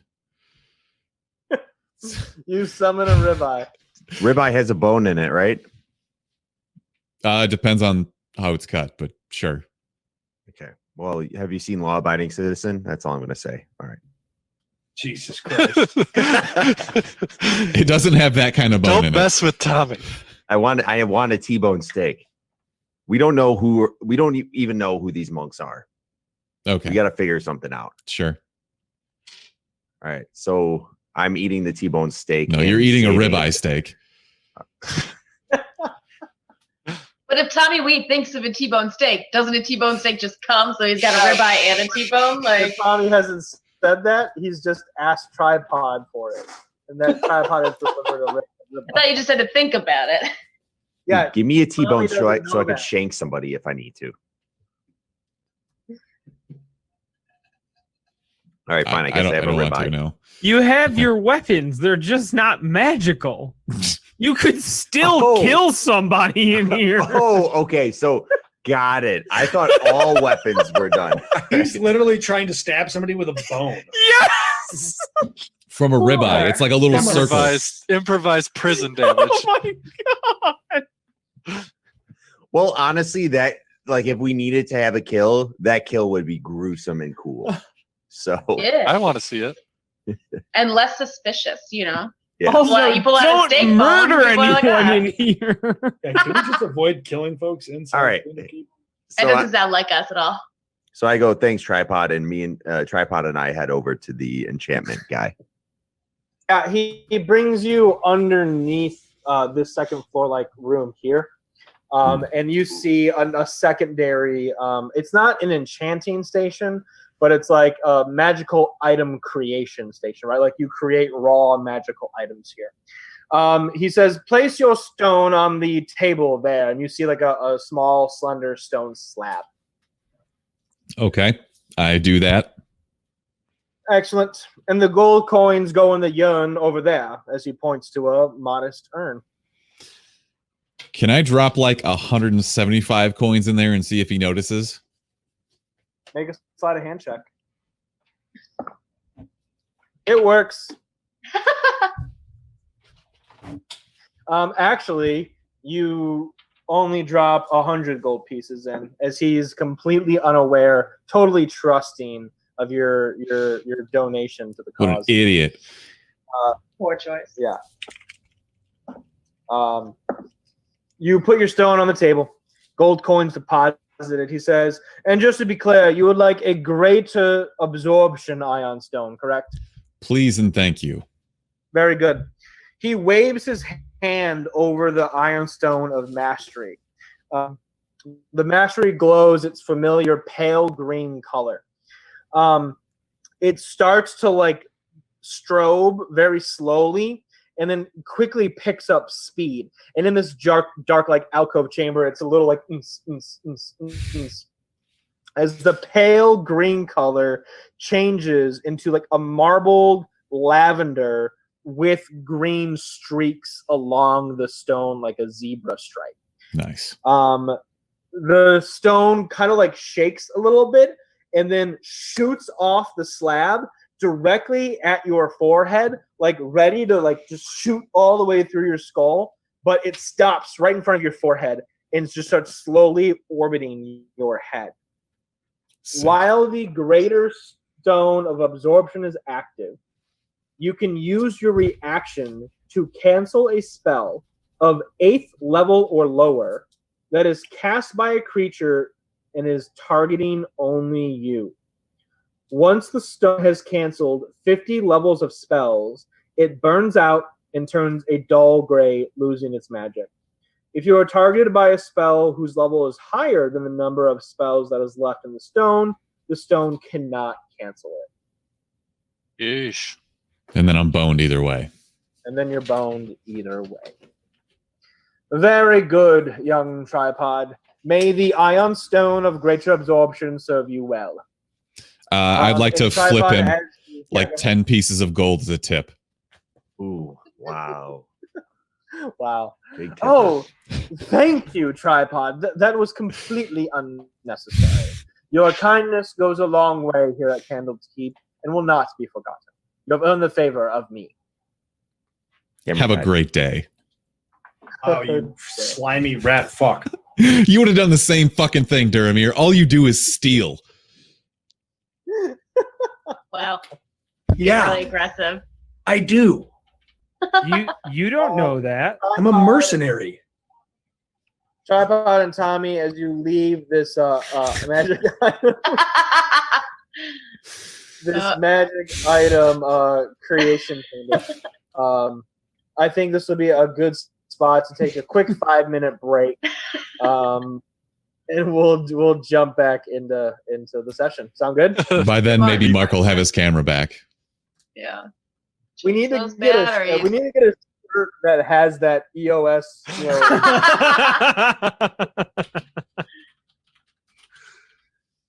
Awesome. We'll take a quick 5, and we'll be back in a sec. I'm gonna get some water here. That's not a bad idea. Water or snacks? What do I want? That's really Snacks. funny, Snacks. actually. Snacks. Snacks. I think my wife's coming home with dinner, so- Snacks. You guys are a bad influence. Everybody. Yes.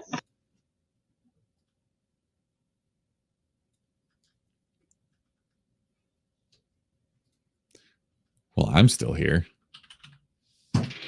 Okay, Smithers, because I think it's just us, right? Yep. Okay, did you play sports as a kid? Poorly, yeah. Okay, cool. So did I. Did you ever get these hugs? Oh, hell These yeah. Dude, my whole life was a lie. Look, if you buy the box, it comes with straws. What? I was so upset. So you just like poke it through the foil on top? Yeah. Fuck, it's like a Capri Sun. Yeah, this whole time, dude. The parents just never gave us the straws. Dude, It's messed up, man. what the fuck? My wife and I were in the store, and I was like, yeah, I'm gotta have the juice barrel. everything I thought I knew was just wrong. I mean, and then you're just enjoying a juice barrel. Man. I'm sorry for anyone else's world that I just rocked. That was upsetting to say the least. Oh, Oh no, it's backwards. it's the correct way for us. Oh, is it? Mm-hmm. There you go. Now we're all. I need to see mine's backward. How do I? There you go. Perfect. It wasn't Now we hard all to match. do. Really wasn't. No. He's gone. He's out of it for so long. You get an easy screen cap. Hi. Oh, I just Googled it. Yellow. Yes. All right. I'm going to grab some water and possibly a snack. Snack. All right. Oh, I got to take this off. Tab, let me get those barrels you get when you're a kid. Yeah, Will hug? No joke. It comes with straws, you guys. Oh yeah. My whole life feels like a lie. I had no idea there were straws in that box. You didn't know there were straws? I Yeah. had no idea. We always just like peeled the tops and Yeah, I mean, peeling the top is always the worst because you can never get the whole foil off, or you get the whole foil off. That was it. Like there was one or the other, there was no and middle you just ground. like stamp through it and just have like sharp foil. Have to deal with it. But no, yeah, there's definitely straws. Idiot. I didn't know. So mean. Yo, the N64 Star Wars pod racing game just came out on the Switch. I saw that. Really? I might have to scoop that. How much is that? Elise, Tom got the Zelda limited edition moleskins at the shop. He did. Yeah. I didn't want to tell you because they're really nice. Yeah, they're nice. Fuck. They're really nice. You They're know so- when that Frank Frazetta art book is supposed to come in? No. I mean, I don't know. I guess you could ask Tom, but like, I mean, we definitely ordered one for you. Yeah, I mean, it'll come in when it comes in. Yeah, I could ask. If I remember tomorrow, I'll ask. But yes, the Zelda moleskin journals are super nice, but I can't decide which one I like the most. Yeah. Because one has might like a have- slipcase. Yeah, it's super. Mm-hmm. It's got like the golden cartridge as a slipcase for it. What? That's Yeah. But then there's another one that's like it's pretty plain and it looks like Remy. Rammers. Look at him. He Yo, just sits next to me while I sidebar. roll dice all night. Congrats on episode 200. Thank you. We didn't even really think about it. You know, like when we did 100, we did a big party in my backyard and shit. And now everything's closed and everybody sucks. So Sure. we're talking about doing like another, we've done episodes in bars before. That'd be fun. So hopefully once everything opens back up, we'll be able to do something like that. Hell yeah. Let's go. What snacks did you get? Is that baked beans? Baked beans? You just got a can of baked beans? It's basically You guys see chocolate. that? You guys see that video Sick. that just was like resurfacing of the guys who poured beans into their computer and then called the tech guy to come fix it? My coworker was just showing me that video literally like yesterday. I was dying. The strange choice. I have always thought it'd be funny. I like the meme with the Cadbury egg that's filled with baked beans. That would be really funny. Oh, that's and fucking moderately easy to do, frankly. That's evil. Yeah. I thought you were lawful good. In the campaign. And I'm Ilya's I'm lawful good. lawful Releases. neutral. Not the same. You guys ready to move yet? This weekend. But no, Oh, tomorrow. You'll get our keys freaking tomorrow. dude, that's Nice. exciting. Yeah, we're super excited.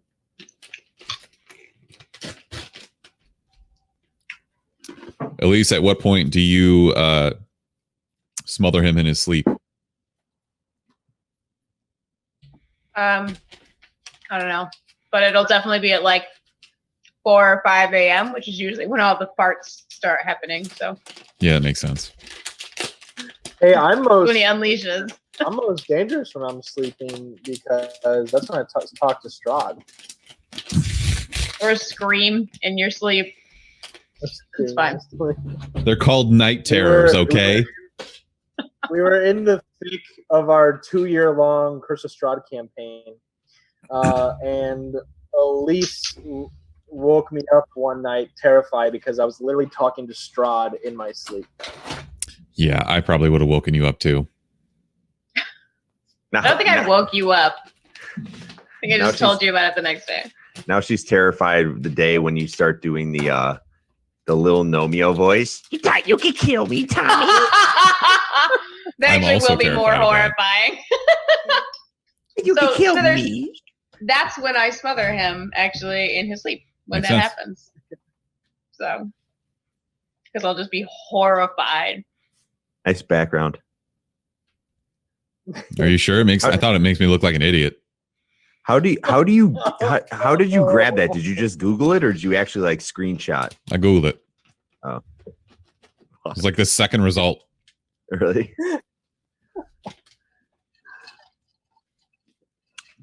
We lost Rob. And Snod. I didn't want to like ASMR you guys while I ate. I'm here. Oh, okay. Snod, whenever you're back, we can get back at it. So, my floor is slanted in this apartment. It's been a very obvious thing for years because things just go very quickly. And I'm in a rolling chair right now, so every like couple of minutes I'm just like this. Wait, were you just moving yourself there or did you just let yourself roll? I just let myself go. Like I'm pretty much holding myself What? down this whole time because my floor is Yeah, you look super like, you look slanted. like little Nomeo. Literally, like, You look like I'm little- literally just. Put fold up a piece of paper and just shove it under the I used to like in my office. rolly. I just had a shitty yoga mat like underneath my chair because it would just stop me from rolling. So, but I'm not in my office right now. Don't you understand? All the paper is packed. It's all packed. Yeah, I don't have everything's anything. packed. Pretty much everything is packed. I kind of like. I just kept like 2 days worth of shit out. That's it. So. I have like as many boxes of miniatures packed up as I do like boxes of my other things. Mm-hmm. But you can't pack up the Star Wars stuff quite yet. No, there's 2 more days. Yeah, just in case. Can't pack up the teddy bears. He's still sleeping with them. Yeah. I gotta packed show up you- all my teddy bears. So. I got to show you this Darth Maul Sacrifice. statue you got to get, Joe. No, shut up, Mark. What are you? I'm sure we've We're seen it. moving in together. I don't want to. Sick. It's only $900. It's 800. It's sick though. Shut the fuck up, Mark. Oh my god. Let's see it, dude. Maybe I'll peep it. Here, I'll Yeah, Mark, send you you keep the it at your link. place. No, Smithers has a window basement cell that needs a statue. Yeah. That's true. Yeah, yeah, he has plenty of space.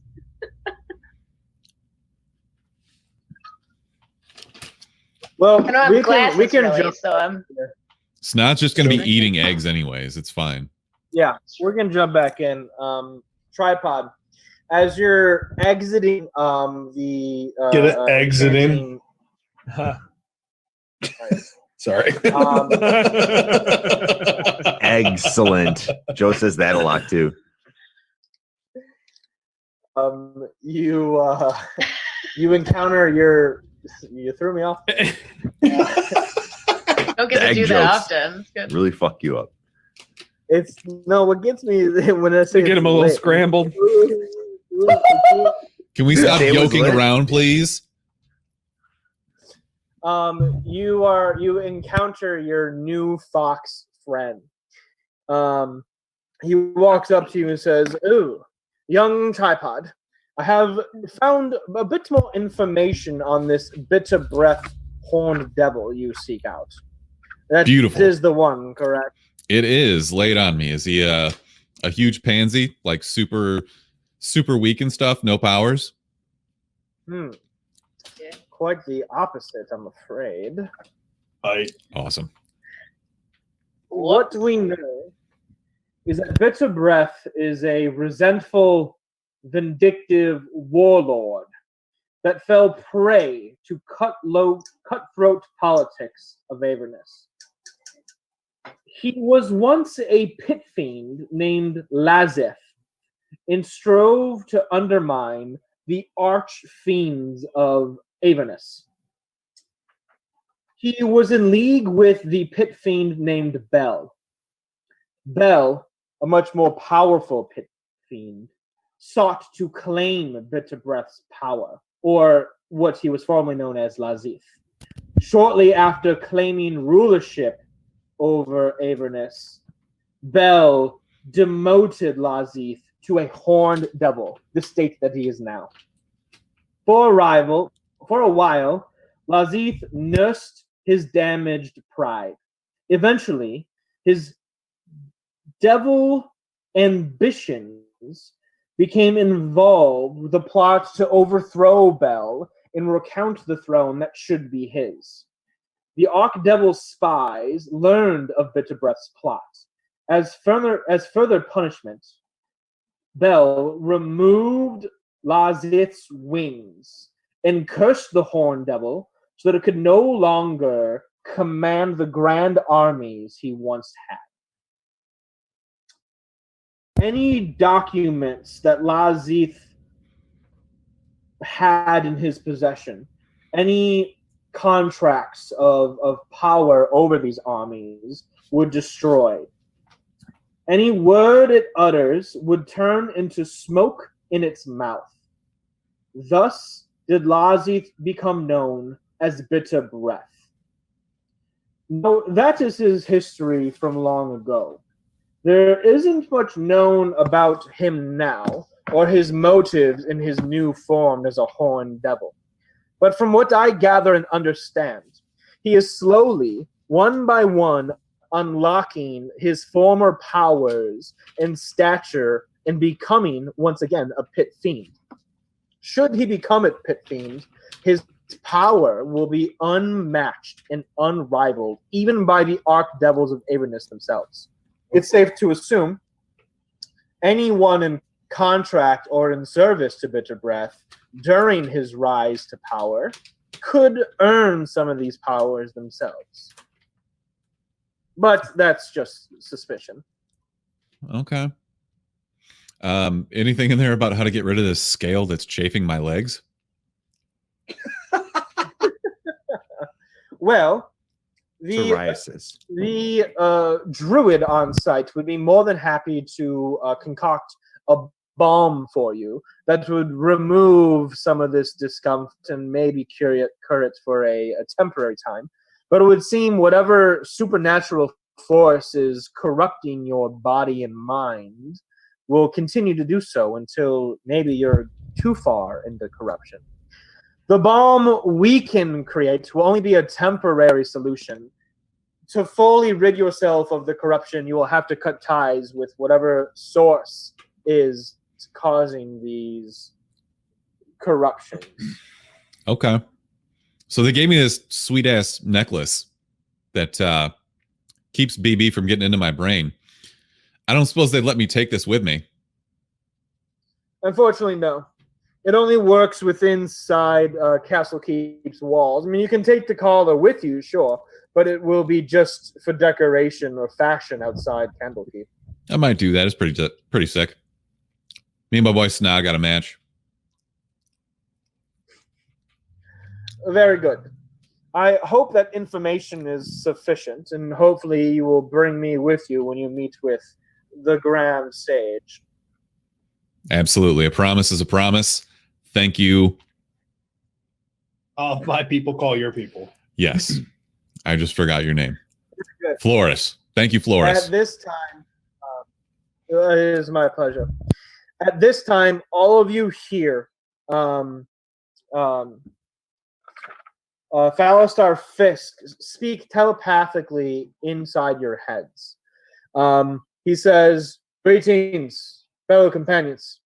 My master Silvara is ready to meet with us. She doesn't have much time, so we must be quick. Quickly now, meet me by the center pillar in the Grand Library, and we will adjourn our meeting with her, or start our meeting with her." Is that the thing that looks like the bong in the middle of the room? Oh, yeah. All right. It's a pillar, okay? I would like to call out to Floris and say, hey, we're meeting now, if you want to come with. Floris is, yeah, he's still standing directly in front of you. Perfect. And he goes, "Oh, what perfect time." Why are you yelling? I'm right here. Floris! Right here. Do you all want to meet Phalostar Fisk in the center room? Nashima, do you want to do our thing really quick still? Kinda. Wanted to wait.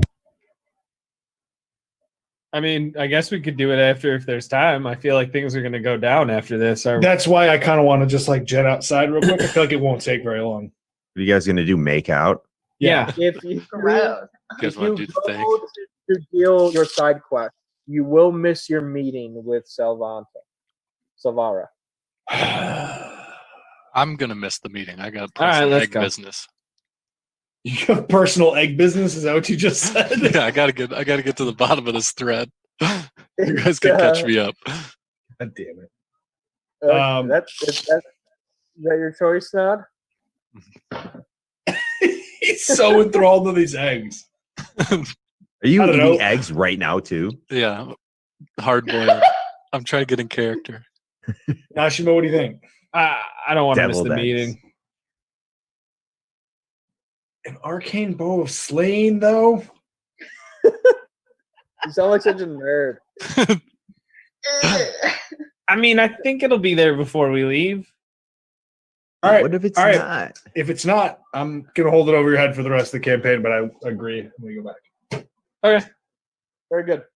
All of you minus Snod meet in the center chamber as Phalostar Fisk reappears. He looks around, sees that Snod is missing, and a new fox companion is with you all. He looks at you, Tripod, and says, "Did Snod grow while I'm gone?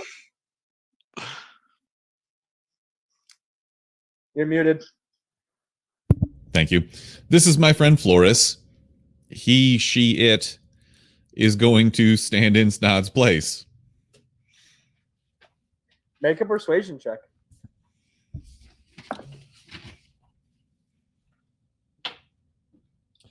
Uh, 16. A little abnormal, but whatever. We haven't much time. All of you, follow me. As he waves his hand above him, a golden rope just sprouts out of the air as it uncoils onto the ground.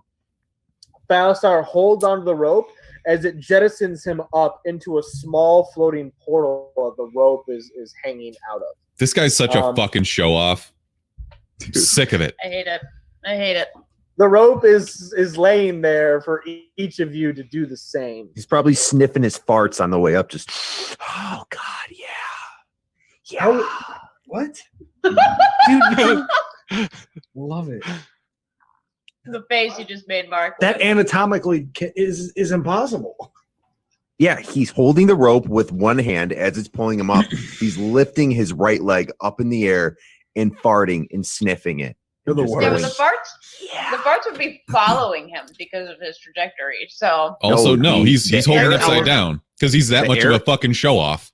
The air elemental is below him, blowing the fart back up to him, and he's Siphoning wafting it. it. oh, okay.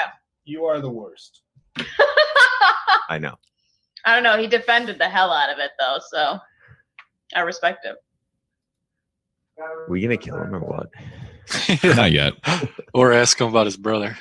I don't know. Once I saw the picture of him, I was like, "This isn't what I imagined this guy was gonna be."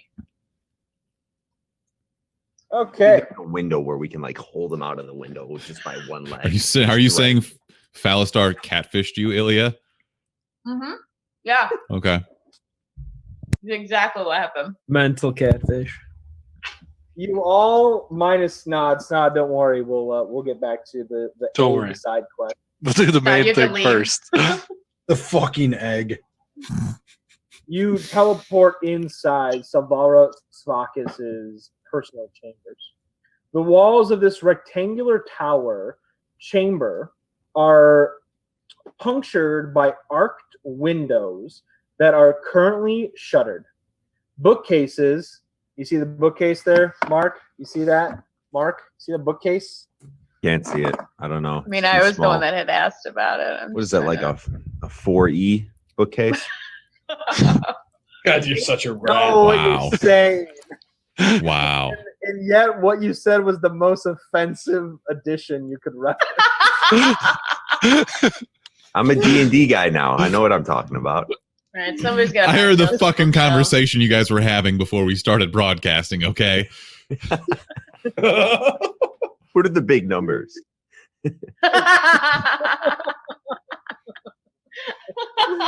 Hey, I'm figuring it out, all right? Fuck. Bookcases filled with eldritch volumes stand between the windows, while tables are crowded with specimen jars, alchemical equipment. Is that how you say that? Alchemical? Alchemical? Alchemic? Alchemic. Alchemic? Alchemic. Art of alchemy. Alchemaic. Alchemaic. ALCHEMICAL. There's an AL. Alchemaic. Alchemic. Alchemical. Alchemic. It's for alchemy, okay? Just move on. I don't know, Trip. I didn't hear Equipment you for coming up with anything. Tables are crowded with specimen jars, equipment for alchemy, and other clutter. Engraved into the floor of the chamber is a large, 9-pointed star. A middle-aged tiefling, dressed in wizardly robes, stands by one of the windows. Caught in a stare of intense complexion. Perched on the corner of a table nearby is a spiny little demon with watery green skin, buggy eyes, and thin black horns with a whip-like tail. I can't tell you how pleased I am to see you. says the tiefling. What have you brought me? As she turns around from looking outside the window, she now locks eyes with the group. Salvaris Sakas, a tiefling archmage of Candlekeep, the former sage that specializes in knowledge pertaining to the outer planes, is standing in front of you.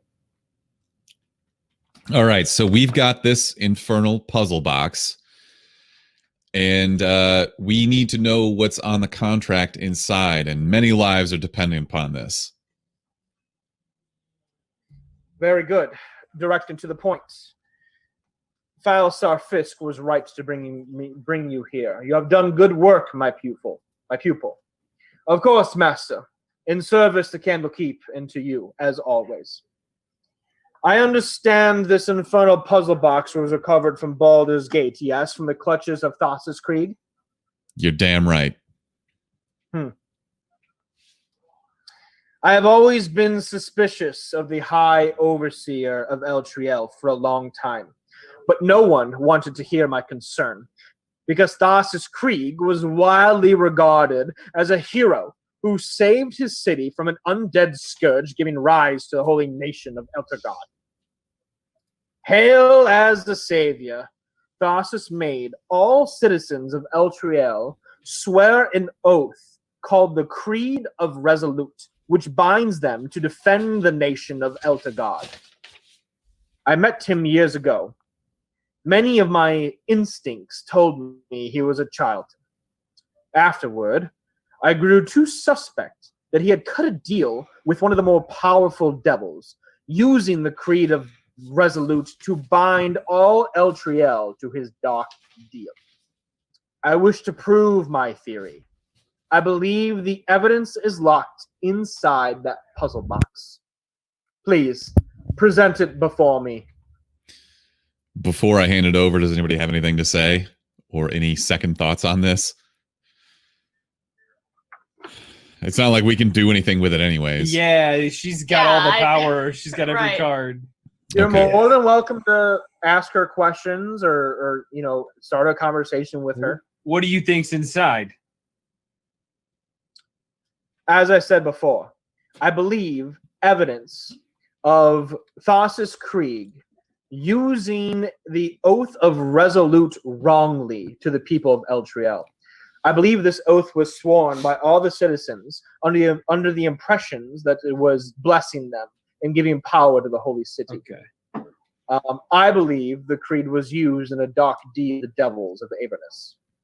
Was this what caused the fall of Baldur's Gate? Eltriel. But yes. Okay. So yeah, let's. This yeah, is what we yeah. believe caused the fall of Eltriel, and we want to make sure the same thing doesn't happen in Baldur's Gate. If Right. we give you this this puzzle box, is that something you can help us prevent? That is absolutely my intention here. Though my appearance and speciality might leave some uncomfortable, I seek to keep the nine hells outside of Faerun in the upper planes. The dark dealings that happen there are substantial and can turn our world upside down. Faerun could be the 10th level of the nine hells, should we not rid of the dark dealings that Thassa's Krieg has contracted. I am on your side in this. Hey man, I ain't no racist against tieflings. All right, I'm not. I am. Okay, I knew that was coming. Yeah, let's just hand the box over. Sorry. Can I roll an insight check? Roll it. That is a 19. A 19. I can absolutely tell that Solaris is very truthful in her intentions, very passionate, yes, about the nine hells and the knowledge and the things that come from it. But you believe her when she says that she wants to keep it where it is and out of Faerun. All right. Even if I can get past my racist thoughts, then I would say she's worth trusting. So hand her the box. Very good. As you hold the box out in front of you, Tripod, it lifts out of your hand and floats over to the 9-pointed star circle etched into the stone floor of this chamber. She whistles over to her quast familiar. This small quast devil hops over to one of the cluttered tables, picks up a vial of this like thick black ichor, and flies it over to his master. She takes it, warms it up in her hand as you see the ichor start to boil. Her innate tiefling fire magic burns the ichor. She undoes the cork, pours just a single drop onto the puzzle box, and that black liquid immediately expands and starts to cover the puzzle box. It integrates itself between every corner, every notch, every engraving. And as you see the ichor work, it's actively rotating and unlocking the box like a super fast Rubik's Cube solver. And with the final click, the black ichor turns a bright red gold color and starts glowing. The top of the box opens. A swirl of smoke and infernal arcane letters circle around the cube. Fit a 9-slate stone inscription bound by chains unravels like one of those like wooden block puzzles on a string, revealing the infernal contract signed by Thassus Creek. It is in Infernal, of course, and Savalra reads it out loud. It says, "Be it known that all," sorry, I already looked it up. "Be it known to all that I, Thassus Krieg, High Overseer of Eltriel, have sworn to my master, Zariel, Lord of Avernus, to keep the agreements contained in this oath. I hereby submit to Zariel in all matters and for all time. I will place her above all creatures, living and dead. I will obey her all my days and beyond with fear and chivalry. I recognize the device called the Solar Incinerator, hereafter called the Companion. In my capacity as High Overseer of Eltriel, it's his vessel. Wow, where'd I go? As High Overseer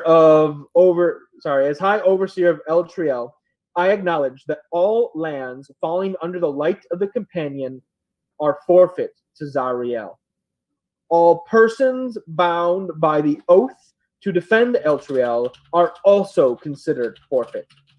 I further recognize that this disposition will last 50 years, after which the Companion will return to whence it came, taking Eltriel and its oath-bound defenders with it, if that is Zariel's wish. All this is my everlasting pledge, signed with the recognizable signature of Thassus Craig, High Overseer, Head Paladin of Eltriel. This contract, the information that it informs you, takes a heavy heart into all of your characters.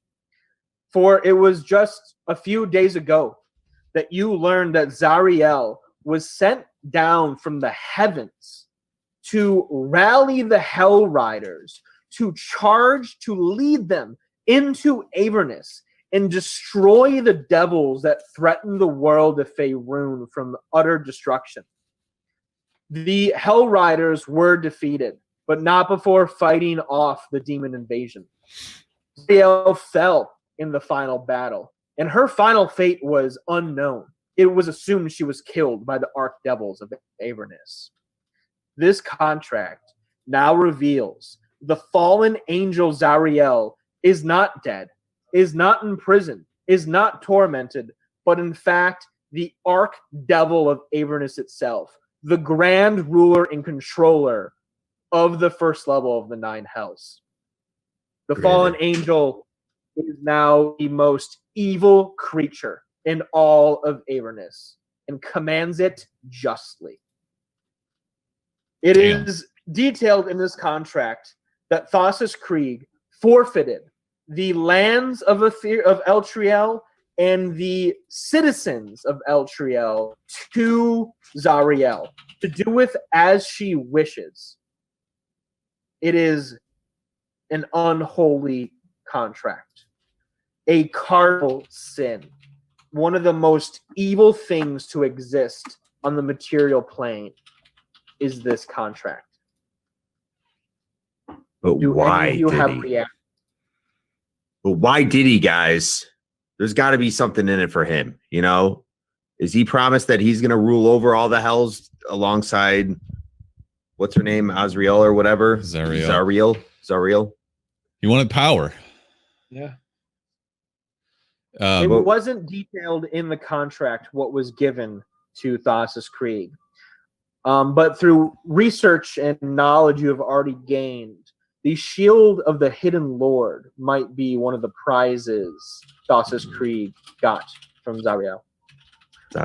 You can bring up the Shield of the Hidden Lord to Salvara, but she has a reaction to this as well. And actually, there's a really cool here. I'm going to show you. There's a really cool kind of full page spread of the Tiefling Archmage unlocking the puzzle box.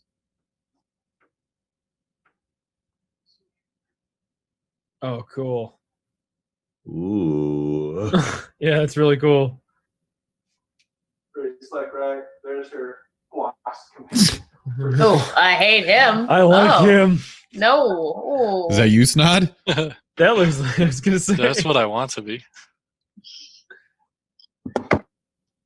Salvaris kind of like takes a few steps back as the 9-page contract folds itself back up and just lays down on top of the infernal box. Doesn't go back in, just kind of like lays down on top of it.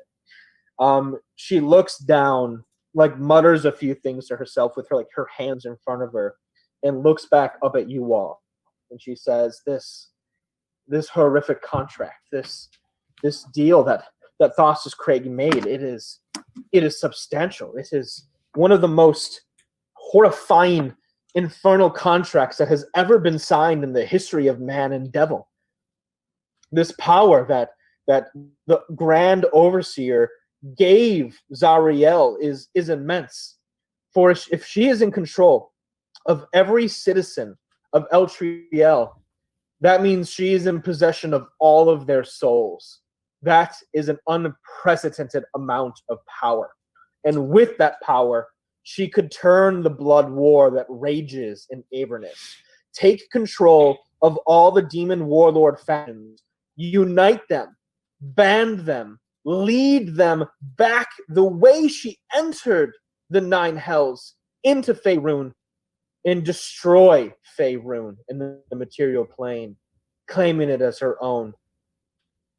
If Thassus Krieg came to Baldur's Gate after surrendering Eltriel, it's possible Baldur's Gate is the next fuel source of souls to Zariel.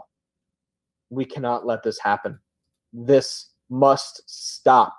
We must save the souls of Eltriel and save the souls of Baldur's Gate if any of us are to have a standing chance or hope at our lives, at our futures, at the world's future.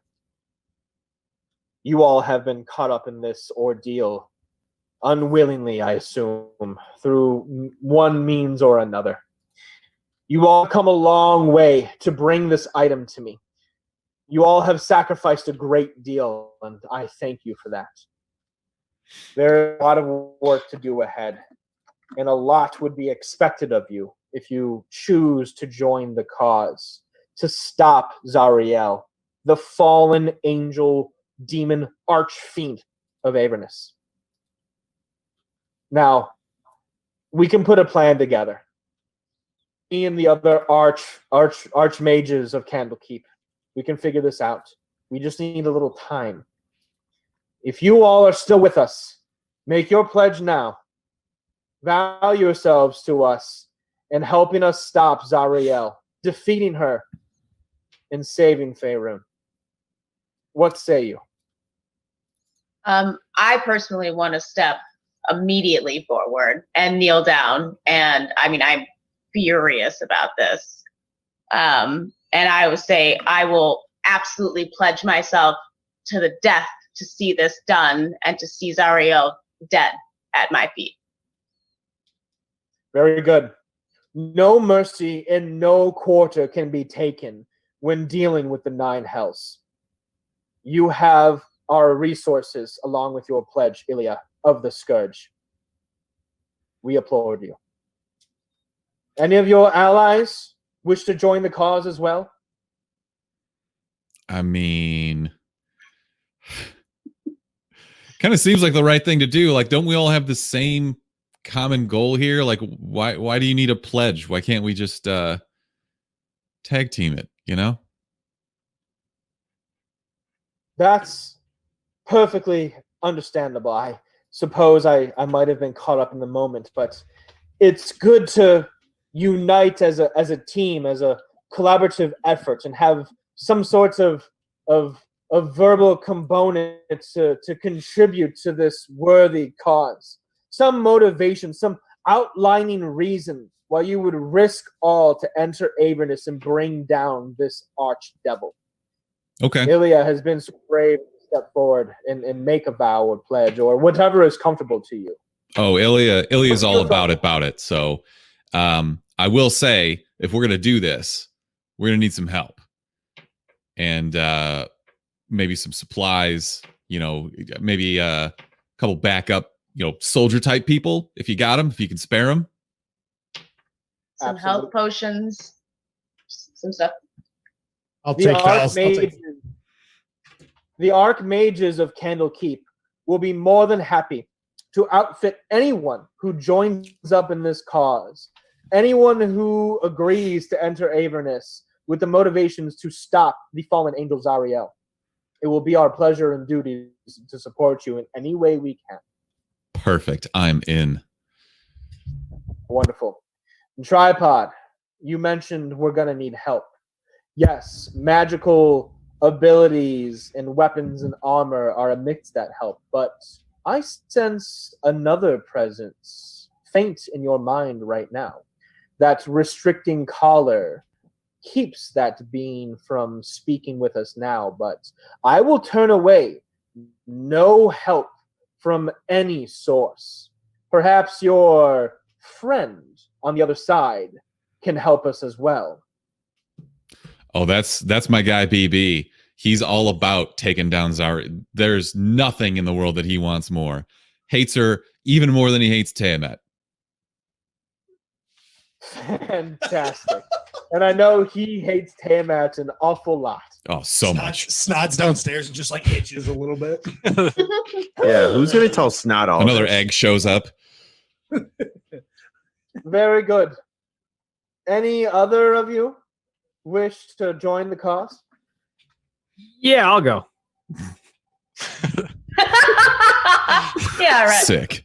There's going to be money and murder, right? Yes, of course. Perfect. I understand there's a very cute cat sleeping somewhere. Oh, He's all tucked in. You're making Snot hungry again. Get away from my cat. Yes, Nashimo. I understand you might have some motivations as well, and in Avernus, for I can sense a redemption cause for you down there.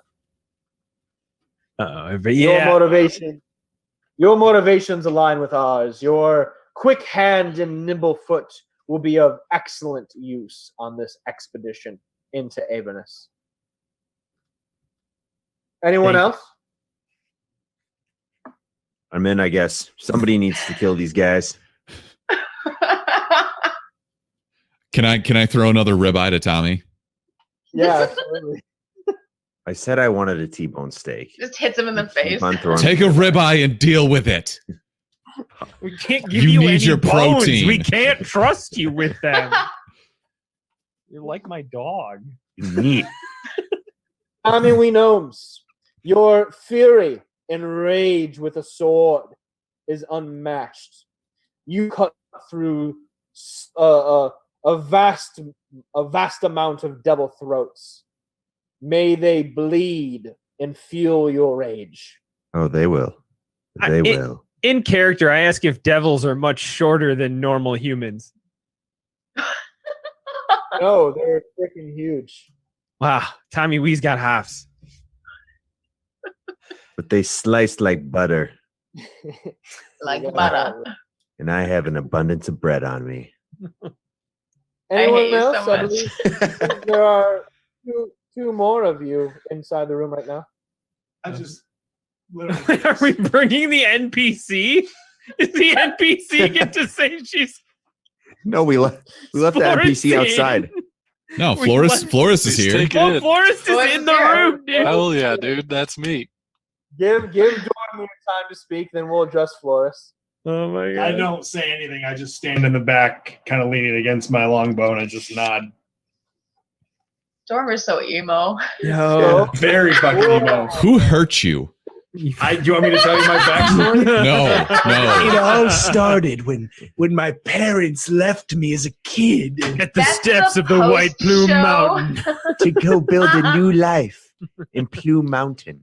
We need like an after show for this. Right, a post-show Where are they interview. now? It's in a fucking hairband. Just What motivates you? Yeah, it's like the after show from like when The Walking Dead was aired, you know? Talking Like, Dead, yeah. The God. Talking Dead, yeah. Yeah. yeah. On today's episode of Talking Dead, we've got Bitter Breath, a horned devil from Avernus, talking about his infernal contract with Tripod. Bitter Breath, you are not the father. Oh wait, no, that's just Maury. As Silvara focuses her attention on the last remaining person inside her chambers, the fox humanoid that you guys brought with. He speaks up and goes, actually, I'm not like with these lovely group here. I'm just fascinated with you, Silvara, and your research. I have my own interests in Avernus and the Outer Planes, and would very much like an opportunity to discuss them with you and study under you and learn from you. As he makes a persuasion check. Florist, you old Roll. joker. Florist In her chambers. You old joker. Florist rolls a 17. Oh, Ara rolls an 8. oh, he must be Hey, in those Tripod, well chambers. done, bud. Oh, God. Silvara goes, as I said before, I will say now, I will not turn down any help in dealing with the situation with the fallen angel of Zariel. Perhaps a new student could be exactly what I need right now to help put our plans in motion and acquire the research needed. Very good. I welcome you all to the ranks of the Archmages of the Candlekeep. We will gather now and devise a plan and present it to you tomorrow. For now, you have the rest of the evening and night to rest, mingle, enjoy yourselves, for tonight is the last night you will sleep on Faerun and the material plane.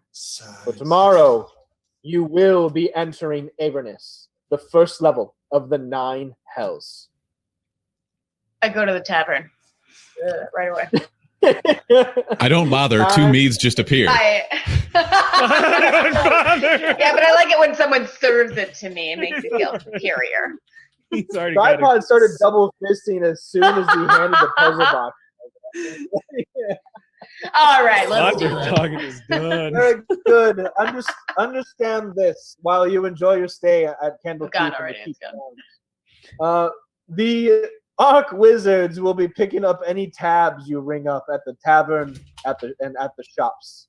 We will cover all support needed. Oh, well, now we don't have to blow that guy's reputation. Woo! But that sounds fun, though. I'm still gonna do it It though. does sound fun. I didn't say I wasn't gonna. Do it for the lulls. We will present our plan tomorrow, as stated. Along with it, the magical items and relics we will bestow onto the group to use in Avernus.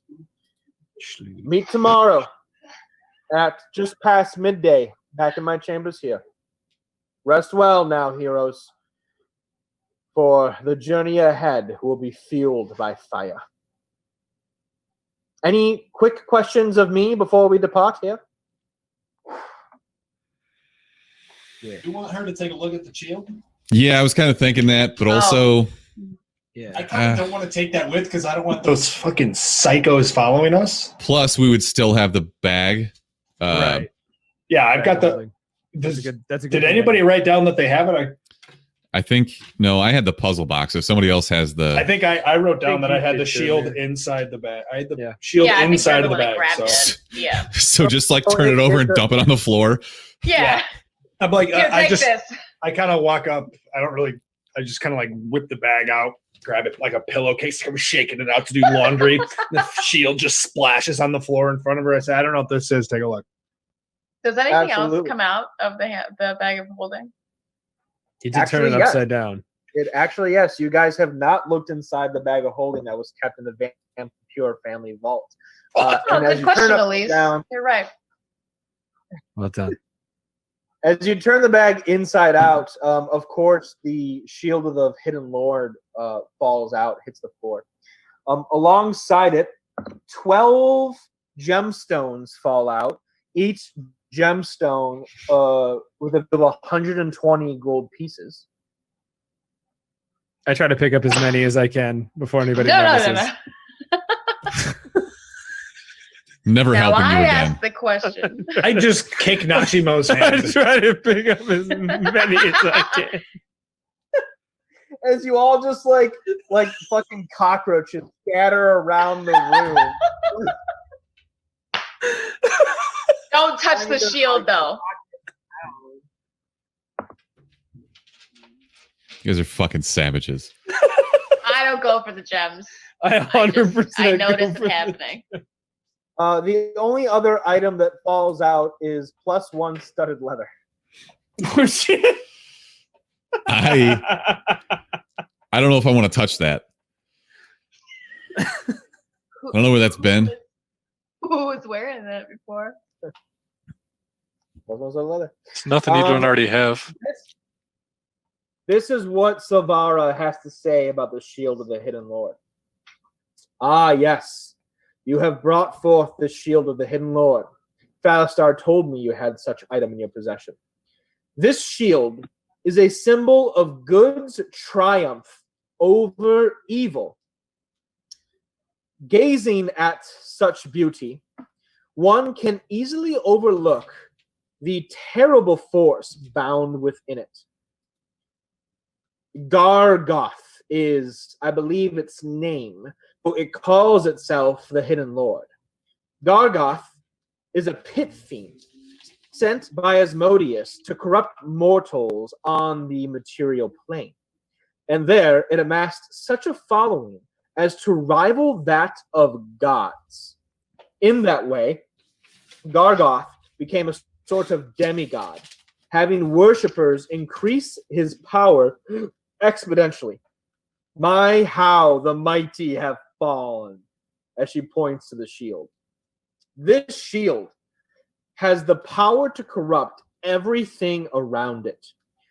The Hune family of Baldur's Gate has kept the shield for years now. I believe they started an organization called the Circle of the Shield in order to preserve the shield and keep it. The Hune family, I'm sure they want it back if they have not already made an attempt to recover it. But this shield should not be taken to any place where thousands of mortals reside.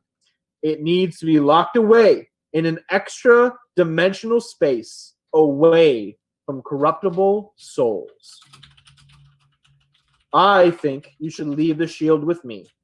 Let me imprison it in a dimension beyond our own, so that it may not be used for evil ever again. Everybody make a wisdom saving throw. Crit fail. Fuck. 18. Oh wow, pew pew, tripod. I also crit failed. Oh, Whoa. That's no good. Man, I'm No, still here with the Ilya carry. and Tommy. Ilya and Tommy have a wisdom saving throw off. Both of you make another one. I'm gonna outwise you. Whoop.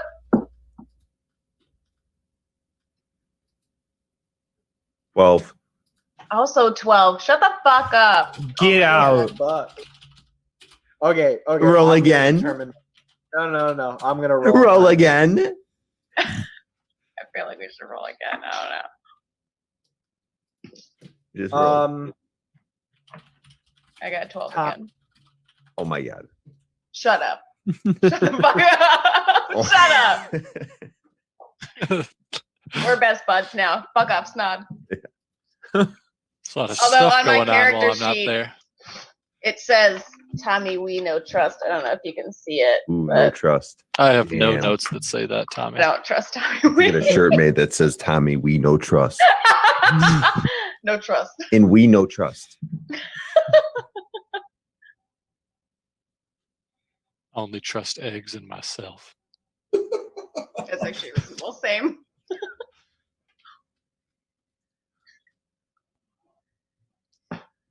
You okay, Joe?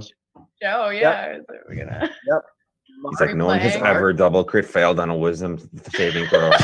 Oh my god, my It's head just, is I bet It's he real what read happened. how bad it is, and it's Yeah. real System bad. overload. We die. Mark, Head explodes. please check your cell phone. Oh. Do I have to check myself? It's just Mark. Just Mark. You're dead. Oh shit. Says Mark. No. Keep that. Why would he Joked text it around to with you? D&D enough. I'm sick of your shit. Off the campaign. Don't ever talk to me again. All right, guys. Well, this is from the Subcast. This is my last episode. Tune in next week after the Avernus episode as Mark and I 1v1 the White Plume Mountain. Yeah. I like Just that fight. dungeon a lot. Just physically fight. Tommy Wee. What's the group think about giving the shield to Savara and letting her imprison it in a dimension beyond your own for safekeeping? Considering that we can't even touch it. Considering it corrupts thousands? Yeah, okay. Yeah. I don't want to be near this thing anymore. Ilya, Dormir, what do you think? Yeah, I don't know. Can I roll an insight check? I'm inherently racist, so I don't. It's really hard for me to trust her at all. So. I'm going to clip that and send it to your employer. Well, thankfully, my employer is Tom at First Aid Comics, and he'll know it's not true, so it's fine. Well, no, it's D&D. Yeah, right. He'll be like, great character. Tom's a great tiefling idiot." name. Tieflings? Yeah. Tom's a tiefling name. LOL. Tommy, what do you think about turning the shield over? I think you guys are just being a bunch of babies right now. He's clearly I mean- corrupted by the shield. Give her I've the killed shield. so many people. I have no fear.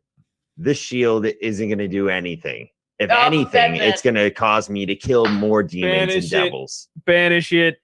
That's I'll Somebody throw hold Tommy- Tommy Wee I'll down. throw Don't let him Tommy- touch it. I'll Get throw it him outta in here. the bag. I will I'm literally putting- throw I'm him in taking the this bag. shield. I'm taking the shield. You're Put not Tommy going in the to. bag. I just Put like Tommy to in the bag. pick. Put I Tommy in just the like to bag. pick Tommy up. Just keep him at arm's length. Damn, if Yeah, I was right there, I'd have you about back, here. Tommy. What are you guys scared of? The devil. You need to fight. You need to fight fire with fire. If this thing is cursed, it most likely is cursed for a good reason, and that curse is to help me get more kills. So Yeah, that doesn't make sense, Tommy. That doesn't add up. So somebody See, no. pick this guy up. no. Hey, Tommy, Savara, can you please just get this thing away from him, like right now? Like Savar, tell these people they're overreacting. Tommy, you bring up a point to the group that yes, the shield can corrupt the masses of mortal souls, but there is a severe lack of mortal souls in Avernus, and having an imprisoned pit fiend could be a vital ally, an advisor and guide as you explore the hellish plains of Avernus. We already got one of those. Thank you. No, I'm fine. If it wasn't a giant shield, I'll get Google Maps. If a tripod wasn't already having Tom in the back of his head, Give us turn by turn. I would say maybe, but get the fuck out of here. Yeah, we already got a scaly guy going here, so Yeah, do you see the scales? cut Tommy? that. Guys, Why don't we ask Savaro what she thinks about this? yeah, lady. Well, I've already told you. I think the shield should stay with me so I can properly imprison it in an extra dimension, wait. far away from the touches of mortal souls. But What if ultimately, she failed? I leave the decision to you all. If you think the shield could be of use to you on your journey, as I've said before, I will turn away no help on this quest. if you guys have trusted me this long, knowing that I We was a part of don't. a cult, No one trusts This you. says Tommy Wee, no trust. Here's a We question, here's a established question. this. you trusted question me that with I your have. lives, though, and I have Never. upheld that. Literally never. Here's a question Never I have. once. Is Phalstar still in the room? Alistar is still in the room. Mr. Fisk. What are your Yes, thoughts? No. Boromir. Well, there is some weight to what Tommy says. The shield is a powerful but evil item. It has spells and abilities and protections that could shield you from other devils of the same power. But of course, there aren't many mortal souls on Avernus, but your mortal souls will be on Avernus. That's what I said. Boromir. Yeah, you're looking at that sheet wrong, by the way. It really reads, no, Tommy, we trust. So, with that said, Boromir. guys, are you going to let me have this? You and mother- I have No. shot arrows together in the midst of battle. I've seen you You and did your what? allies' arrows Let me get the I've shield, seen all you right? in action. If you think you and your companions have a strong enough willpower to not be corrupted by this pit fiend Gargoth, then it might not be a bad idea to take the shield. But if you choose not to risk it, I would implore you to keep the shield with my master. I mean, we Yeah. just all have to not fail the throw, right? Tommy. No. How many Tommy. times? No. Like How many times do we have to No. not fail the throw? I Every think time. we just All the all have time. to not fail. Every time. All the time. As long as we all No. don't fail, we could do it. Yeah, I'm out. Hey, I mechanics already aside, failed. No. Don't give I him the will fucking arm shield. wrestle He all of failed. you for the shield. I tied Tommy for failing. So no, I'm good. No. And No. tripod's already all corrupted. We already have one We of already those. have, like I said, we've already got our demon fucking All right. Alexa that's going to give Don't us need the another. play. Does anybody have We're any good. last thoughts or things to say before taking it to a vote? We good. Peace. No. Get out. Get All out. in favor of leaving the shield of the hidden lord with the imprisoned pit fiend that could be good and bad? Raise your hand. I would like to point out that Snod does not have a vote. He's not there. That's fine. He's not there. No, Nashima, don't vote. Oh. No, no. Oh! All in favor of keeping the shield and using it in Avernus to your advantage. See, it's not your One green screen vote even knows. Against 4. Wait, The nose has there's it. another hand. My baby is raising its hand. My baby. Baby is freakishly large hand. Raise it higher. Good job, Nolan. Got the- Nolan's we, not we playing. still technically lose. So. You choose to leave the shield with Savara. As she takes it, puts it over the 9-point circle, and it disappears. She says, I will need more time to properly imprison the shield, but it will be safe in a pocket dimension for now. You have made a wise decision. Now go. Rest. Enjoy yourselves. Interact with the locals of Candlekeep. You will be summoned tomorrow. Thank you, heroes. We have much work to do. Peace. You all back out. Total sidebar. You guys chose wisely. Dang. Knew it. The Don't promises fail a of- wisdom of- sale, and it's a good thing. Seriously. Just saying. The promises of power, guidance, and advisement are all lies from the Gargoth Pit Fiend. See what And as happened soon to as- fossils? As soon as he enters Avernus, the imprisonment spell that is trapping him is broken, and he is set free and goes. Is it just a TPK? He is a very early TPK option. Dude, it's a bunch of it's a Fuck you, it's a Tommy bunch Wee. it's a bunch of level 4s versus a fucking pit fiend. Dude, that would have Tommy Wee, no trust. Oh, Tommy Wee. I Trust. was right, No trust. right from the No. beginning. Tommy Wee. Trust. We would've No got- Tommy, Tommy no Wee. trust. No trust. Tommy Wee. No woman, no, No, cry. Trust. Tommy Wee. Tommy Wee. No trust. cry. We would have gotten bodied. Well done, team. That's a close call, guys. That was a close call. Good job, guys. I thought didn't about waver it. for a fucking second. No joke. Hey. If it hadn't been a shield, if it could have been something I could have carried, Like a knife. I probably That was a would've- test. Dagger of returning. I That was a 100% test would've to you risked guys. it. I wanted to make sure I could Every trust time you. it comes back, I have to recheck. What did he tease you with? Was it like at +2 strength or was it adding to your armor class? No, he just sent me a plum emoji.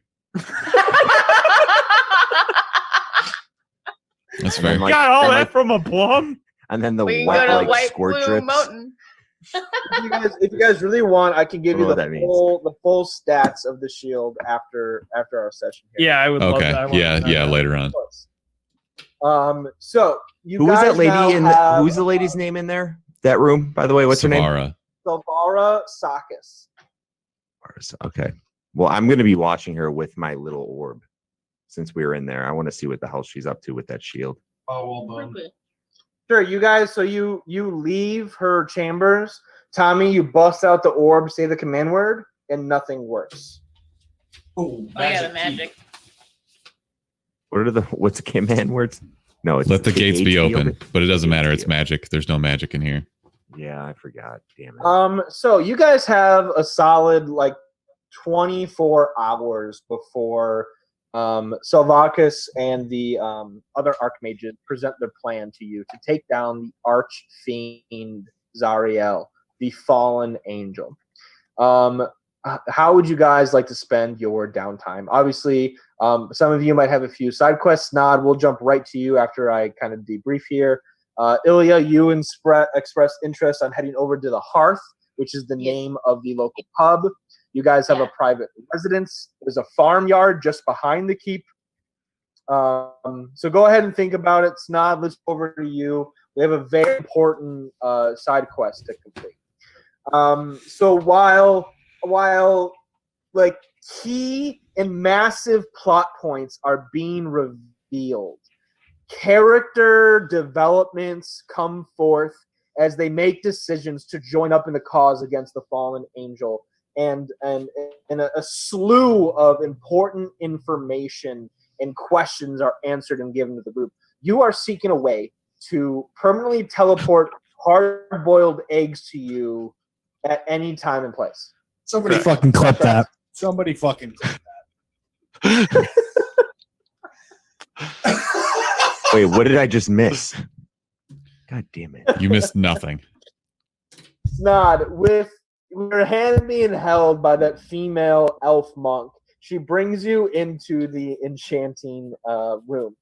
With 2,000 gold pieces in your bag, she presents the proposal to the master enchanters. Snod here, one of our newest visitors, is requesting an enchanted item that will allow him to take advantage of the food preparation and teleportation services Candlekeep offers. He wishes to extend that service far beyond the reaches of the keep into any plane of existence in the entire universe that's not fourth wall breaking here, but that we reside and play in. Can you help him out? The wizards turn over to you. They say, how much gold you got? Separately that I just didn't give away. No, you still have the 2 G's in your possession. I say I have 2,300 gold pieces that I'd be willing to part with. The 2 wizards look at each other and then look back at you and say, yeah, we can help out with that. Yeah, for sure. They walk over to you and walk you back over to the enchanting table. They say, now, this is some pretty high level magic you're asking for. Of course, while you are inside the keep, you can think of any food that you want, any beverage, any refreshment, any nourishment, and it will appear to you.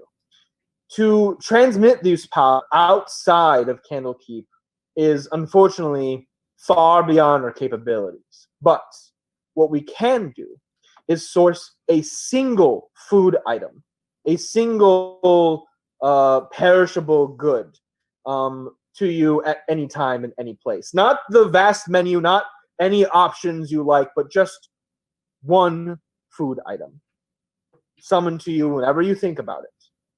Now, I understand if you need some time to consider your choices and your options. Very good. Any specific egg or just a regular old egg? Big eggs. Big egg. Okay, as he's like writing this down, I guess. Big egg. It's not very hungry. Lots of eggs. Would you like the egg raw, hard-boiled, scrambled, over easy, sunny side up? Raw. Oh. Raw. No. Very good. Let us get to work. As the 2 wizards crowd around the enchanting table, naturally the room darkens, but your dark vision still reveals their ritualistic process to enchant this magical item for you. They lay out a chain gold necklace on the enchanting table in front of them. They begin to, in unison, speak the same words over and over in an arcane language that's hard to understand. Make an insight check to see if you can make out what they're saying, since you have arcane abilities of your own. It's actually a 19. You hear them chanting, "Egg forever, egg forever, egg forever." Egg forever, Could I cook join it them never. quietly? Egg forever. Egg forever. As the ritual comes to a close, flashes of purple, green, blue, and yellow lights firework off the enchanting pedestal, almost like a mini personal 4th of July show for you. As the room brightens once more, your dark vision blinds you for a moment as the light dies down and comes to. You see attached to the gold chain necklace is a golden shelled egg, probably about the size of like a brooch or like a large pendant on a necklace, right? It's an actual egg. It's 3-dimensional. It's not flat, but it's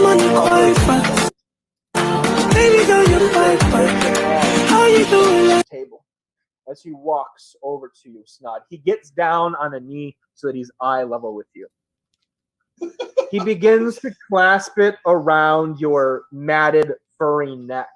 As he clasps it, you feel the warmth and nourishment of endless egg power fuel your hunger and satisfaction.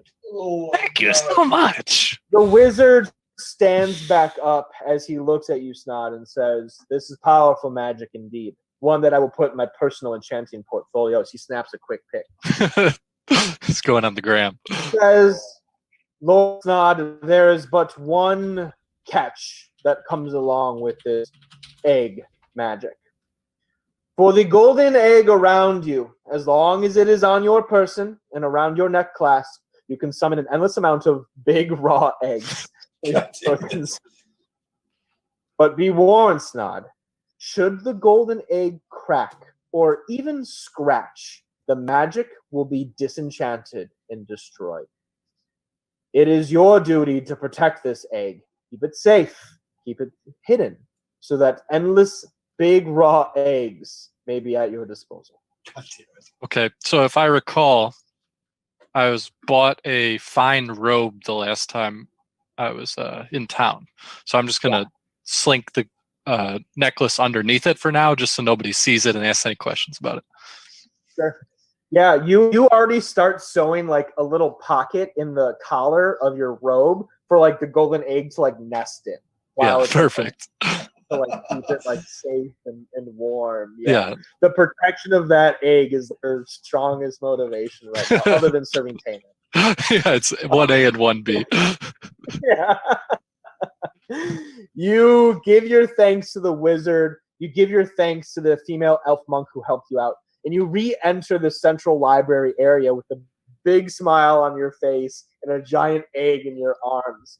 Just as the rest of the adventuring party is leaving Salvira's chambers, you all link up together. Snod, do you want to bring the party up to date? The party, do you want to bring Snod up to date? I want to ask Snod what he's been doing. I don't think he gives a shit what we're up to.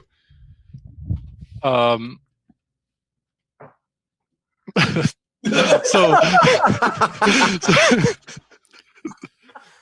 he says and just looks down at like yeah. the I didn't know Another whether egg to tell the appears. truth or not, so I just kind of yeah, just will suffice. But just can I summon eggs in their hands? Since I'm in Candlekeep, it's not actually using my item. So you can summon eggs and give it to them, but they would have to summon eggs into their hands. It doesn't work like that. Okay, fair enough. Then I don't do that. Okay. So you What just do you didn't say? say anything? I say, what's going on, Tommy? Not much. We're going to Avernus pretty soon. Yeah, Tripod, he just completely ignores your question, like makes eye contact with you, ignores your question, looks over at Tommy. What's going on, Tommy?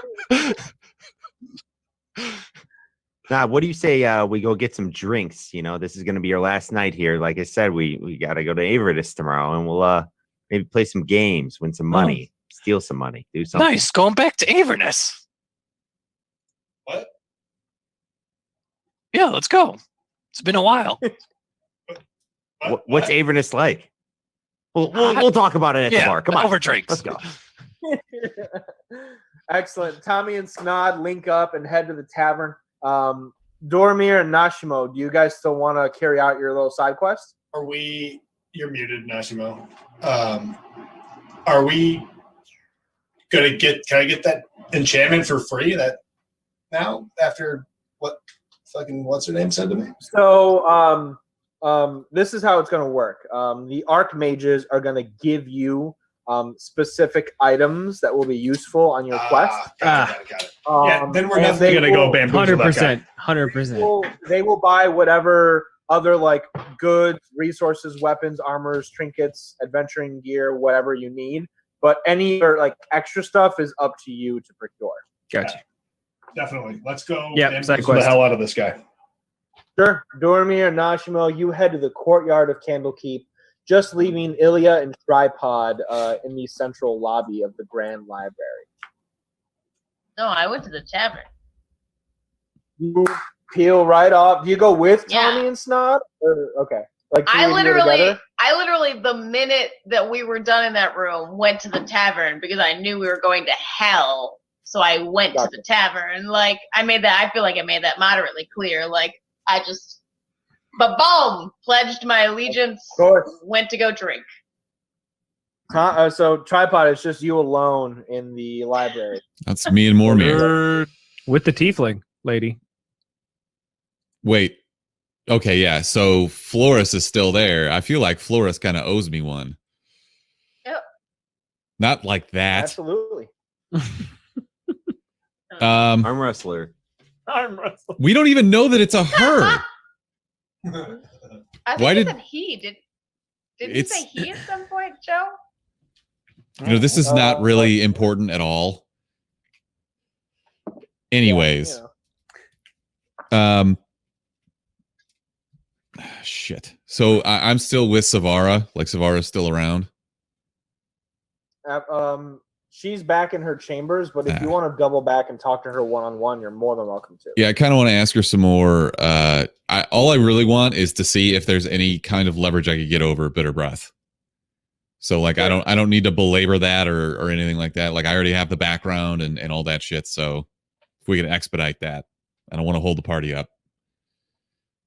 No, absolutely. We'll go ahead and continue with this and talking with Silvaro. So you head back into her chambers. She's obviously standing there, starting to make preparations to present her plan. She says, "Oh, young tripod, you have returned to my chambers. So quickly. You caught me a little off guard. My plan's not ready yet. Did you need something of me?" I do. So as you can obviously tell, I got these little horns starting to come in on my forehead, and I got some scaly skin going on, and I think I'm growing cloven hooves, and it's a little uncomfortable. So this guy promised me some stuff, and there were some side effects, and I'm not sure if I want to go through with this deal completely. And I'm wondering if you're familiar with a pit fiend by the name of Bitter Breath. She kind of gives you the up and down. She says, "Oh yes, I see your appearance is changing. It's almost like looking in a mirror." As she rubs her horns a little bit. "This Bitter Breath, I have heard of him. He is one of the warlords of Avernus, one of the, I believe, 7 warlords of Avernus. I try to keep tabs on these warlords as they are the active chess pieces in the ongoing and endless blood war that takes place in Avernus. Sounds like you have made an infernal contract with Bitter Breath, which isn't something I frown upon, but would absolutely understand that you might not want to follow through with. For although these warlords offer great power and what should I say, wealth and control, it always comes with a price.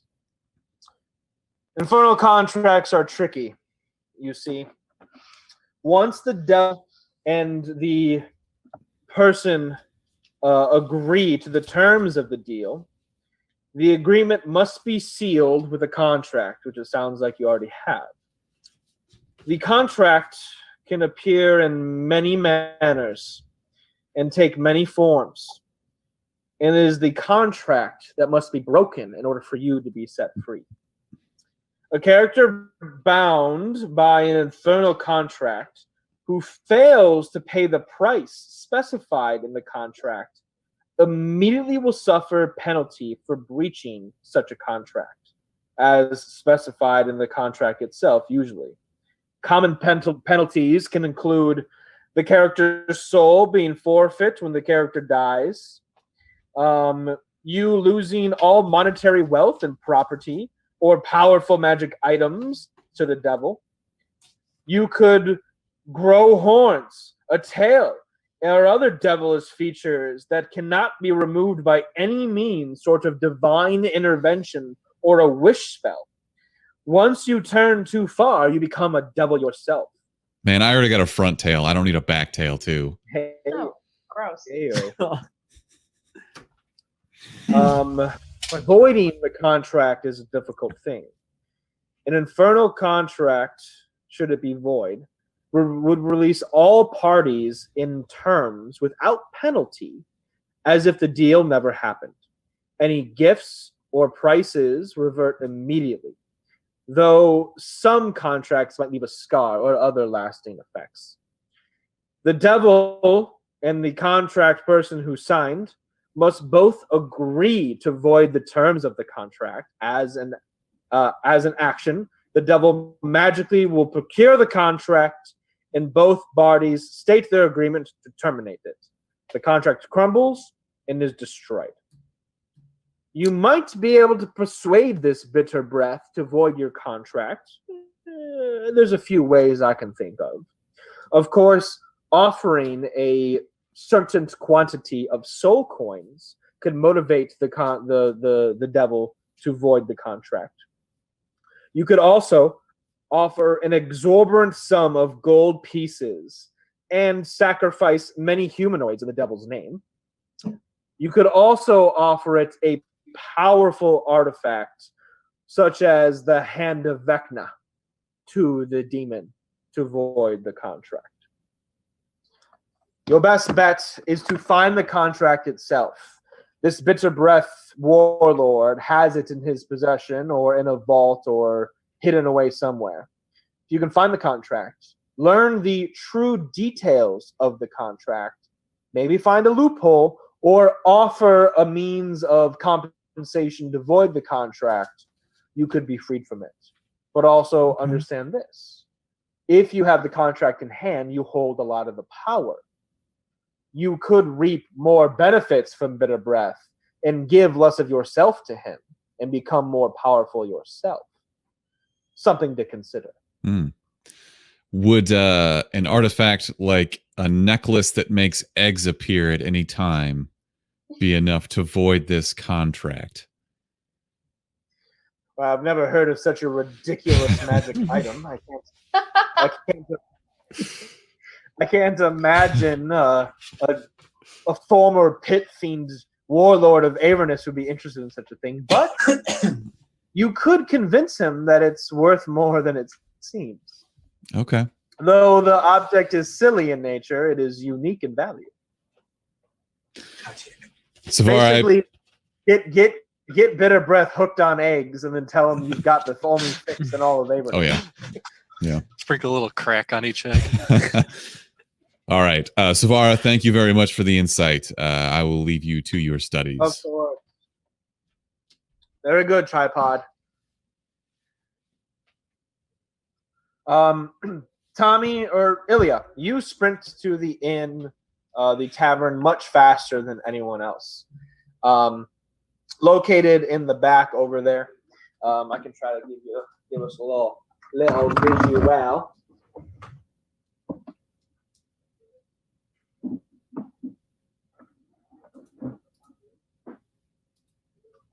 Excuse all the Ooh, boxes. look at that guy. That's a big old boy. Stick ass Great. more. That's a thick boy. That's a Good boy. googly moogly.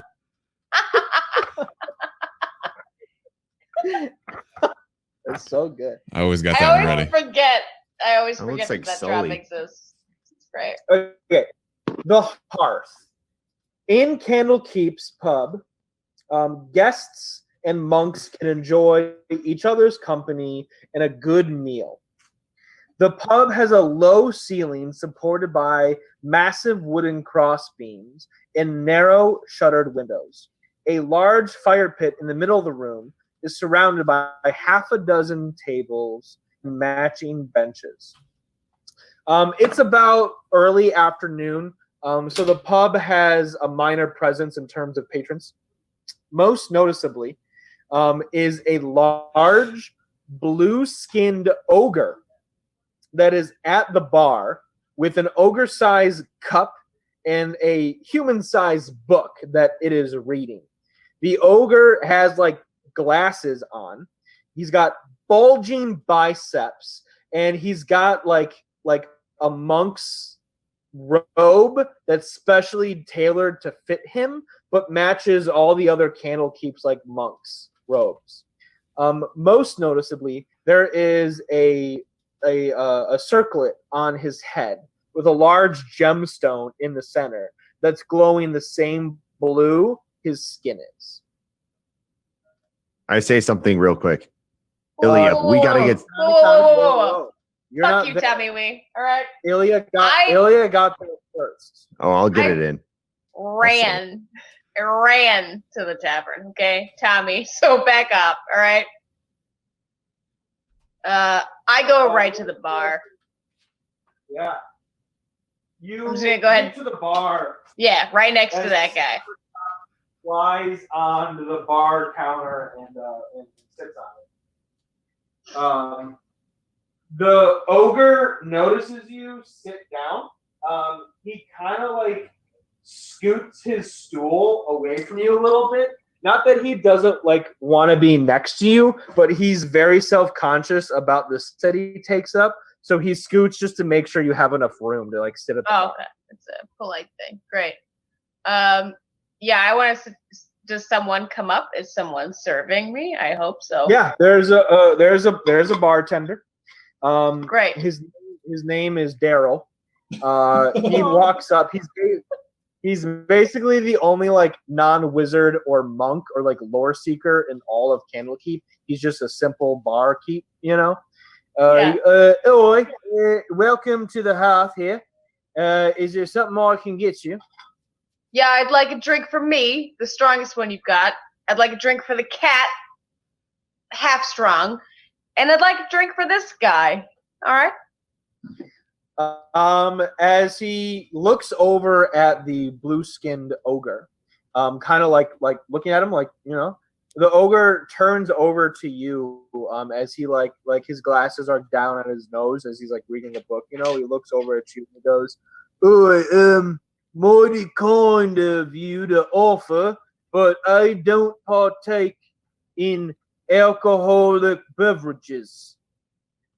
Well, do you drink water or juice? I wouldn't mind a glass of juice. Finest juice you've got, barkeep. It's on the tab. As the barkeep goes, "Oh, you guys are the visitors. The archmages sent word already. Yes, everything is comped for you. Enjoy," as he puts everything you ordered onto the table. Yeah, And the he Rona. He walks away. Okay. I chug my drink. You chug your drink as the barkeep slides another one down the countertop. The blue-skinned ogre like looks over at you again, peeking up from his book, and he says, "Mighty thirsty, are you?"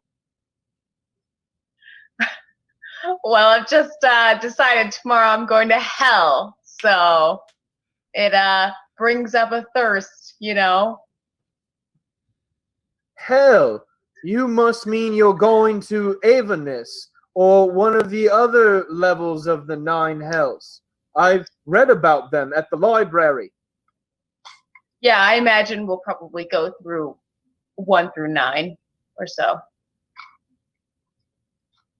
Well, I wish you the best of luck. My name is Little One. What is your name? My name is Ilya, and this is my cat friend, Slobberchops. Go ahead and make an insight check. Mm-hmm. Ogres love to eat cats. I'll protect him. 16. You can we lost tell. Tommy Wee. You can tell that Little One is very new to polite society. Mm-hmm.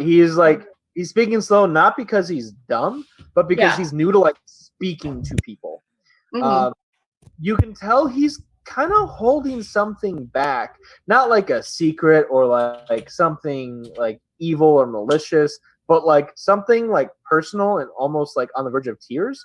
But he's not used to like talking about it. But he seems very engrossed in his book. You guys. It's very distracting. I would like to try to cheers him with his juice. Go ahead and make a charisma check. Okay. No. Ooh, that's a flaccid 20. A flaccid 20. Soft 20. I read it on the internet. You raise your glass. Yeah. As he like looks at it, puzzling, like, why aren't you drinking from it? You like gesture, like you I should want to raise like yours too. I want to like try to pick up his hand and like clink our glasses and be like, "This is what we do." And that's exactly what happens. He does so. The glasses think. He kind of like laughs a little bit, hearing that noise for like usually the first time, and like takes your lead as he like pounds the juice, slams it on the table. The barkeep slides 2 more down at you, and we will jump over to Dormir and Nashimo. You guys are heading over towards the courtyard of Candlekeep with a very important task at hand. The courtyard. Ooh, Oh, he's in it I like it. I'm there. like magic. Oh. Magic. Technology. Gotta be careful. We'll get copyright striked. Tell them about the rabbits. Live off the fat of the land, Larry. As you guys step out on the courtyard, it's a pretty traditional like castle like courtyard. It's built with like stone paths. Waterways kind of pool in and around the paths, with like bridges over them and like a small lake that the waterways pool out into. Freshly summoned water elementals, float across the water surface back and forth on patrol. You see a handful of mages practicing a variety of spells, talking to each other about their research and studies. And towards the back, you see a dwarf in blue robes and a large staff with a crystal on top. Kind of like showboating to other wizards and monks about his enchanting abilities. Ashimo. That's the guy. I'm in. That's the guy. You know the plan you lead. I got you. We gotta fucking whack him. Yeah, we walk up. No. Sorry. Wrong plan. I know the plan. We walk up to the guy politely. Sure. You do so. As you approach, he looks over to you. Obviously, he knows you're visitors of Candlekeep, and he says, "Oh, yes, worthy visitors of Candlekeep. I assume you have traveled far and wide to seek out me and my magical enchanting abilities. Tell me, young heroes, how may I be of service to you?" As we kind of walk up, I'm like mockingly berating Nashimo a little bit and saying, "Tom, I told you the enchanters in Baldur's Gate were not going to be able to do this right." As I'm holding the wand in front of me. Terry, I told you it was going to be fine, but you're right. This thing's crap. Look, we paid a lot of gold to have this enchanted in Baldur's Gate. They told us to come to Candle's Keep and talk to this dwarf. They said he would do it right. No, there's no way this is the guy. Excuse me, sir. Are you the mythical enchanter of Candlekeep, the dwarven enchanter, the rumored across the land? Go ahead and make a deception check with advantage, since you guys are like 2.5 men in this encounter right here. When 19. Nice. He goes, "But of course, my name is Marchin, the master enchanter, exquisite spellcaster, and master dwarf of the lands. I am the one you've heard such grand stories about. Sounds like you're having trouble with wizards in Baldur's Gate, no?" Yeah, so my brother Tom and I were having this wand enchanted for our mother for her birthday. It's in 3 days. We had to take a damn teleporter to get here because the enchanters in Baldur's Gate botched it. All right. We want something really easy. All right. Anytime mom waves the wand, we want dinner to be cooked. Done. It's not just for her, it's for us. Come on, man. You think As a total sidebar, taking a teleporter sounds awfully convenient. well, it's not because we I'm had to sorry, pay the for it. wand that cooks dinner for us is in cost. It's ridiculous. Traveling the 6 days by foot would be a better story than we had to take a teleporter. No, we had to. You're missing the point. We paid the wizards in Baldur's Gate to fuck it up. We paid the mages to then teleport us here. We're going to have to pay the mages to teleport us back. And I'm going to have to pay you to re-enchant this goddamn wand. Make a deception check with advantage because you got me sold. I rolled a 19 again. Oh, you son of a bitch. Well, you must love your mother very, very much. Just not her cooking. As he looks at you, Dormir, you're full blood elf, right? I'm full what? You're full-blooded elf. Oh, yeah. And he looks over at Nashimo, who's drow or dark elf. He goes, "It's a little unusual of a story for a full-blooded elf and a drow to be brothers." Yeah, you should see our dad. I mean, make a deception check. Oh, Oh, jeez. 21. let's Gotta go. be an 8. Yep, that's good. Oh, I don't mean anything like personal by it. It's really just out of curiosity. I suppose anything is possible in Faerun now, isn't it? It's a compelling story you have just laid out in front of me. Sounds like you got totally gypped at Baldur's Gate. Had to spend what allowances your rich parents give you for doing chores around the house. And just to get here in front of me, Marchin, the great enchanting dwarf. I, too, resonate with the love of mothers. You see, my mother, a full dwarf herself, was a great woman. She looked after me and my brothers. You see, there were 7 of us total. Us dwarves, we lived and worked in a mine.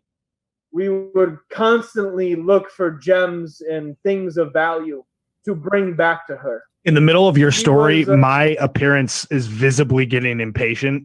I'm like staying very true to the fact that I'm fucking sick of this shit already. Like, and I let out an audible sigh. Go ahead and make a charisma check. Go ahead and make it first. You got to beat a fucking 8. He's rolling like shit. Did you the fuck not? You got another 19? It's a 9. Oh, He you rolled a 9. Son of a bitch. Okay. As you let out that like very purposeful yet really smooth audible sigh, Marchin, the master enchanter, breaks his monologue as I was literally about to just unveil the plot of Snow White and the Seven Dwarfs. Literally what I was Fuck I'm a little sad you interrupted it, but for the sake of moving forward. Sorry, I didn't mean to ramble on. Yes, we love our mothers. Of course. You have made a compelling argument. You know what? I'll void any costs of enchanting. It sounds like you've already spent a great deal to get here. I want to do right by you. First-time customers and hopefully long-time customers. You wish this one to be enchanted with the spell Hero's Feast, so that every time it's cast, a magnificent dinner is summoned forth. That's it. We really, really appreciate you. Very good. Now, I'll be honest with you. This is a rather easy, low-level enchantment. I wouldn't mind making a bit of a spectacle about it. You see, there are rival enchanters here at Candlekeep, and we are often competing for acknowledgement and customers. If you wouldn't mind, I'd like to gather around some of my fellow monks and wizards to showcase a master enchantment. Why, I think that's a brilliant idea. Make a deception check. Damn it. I should have shut my Right, he really fucking does. kitty face. 13. He rolled a nat 1, so you're good. This guy sucks. Send those dice back. No, If keep you them. wouldn't mind, go and bring some of these wizards over to view the spectacle. Convince them to join the show. Surely. You guys see a small crowd of wizards just enjoying the waterfront. You mingle into the group. What do you say to convince them to bring them over to the crowd? Nash, you might want to take this one. Sure. You guys are never going to believe this. this dwarven enchanter is about to do Hero's Feast on this wand. You guys got to come check this thing out. It's going to be unreal. He might even make it do straight up wine in those glasses instead of the regular juice that comes with the spell. Make a persuasion check. 18? I rolled a 17. Very good. We would love to see an enchanting show as they mingle over. Marchant already has like his whole setup ready to go. He literally pulls it out of his pocket and it just expands and grows. He lays out the wand on. He pulls it out of his pocket and it expands and grows. Yes. That's what she said. Nice. As he begins to encourage the crowd. As he starts, I just want to lean over Faramir and remind him that, like, as soon as this thing starts, we gone. Any vanishing powder, brother? As he puts the wand on the table, he gets really extra with like the enchanting words he says, the movements of his hands. He's like doing like little tricks, and he zaps the wand to enchant it with the spell, and it just boosh right on the enchanting table. And like black, like soot and powder just blow in his face, and like a cartoon, like his hair is shot back, his like eyes are like off center, his is like blackened, and there's just soot on his skin. It was clearly like some kind of gimmick that was casted into this wand of disenchantment.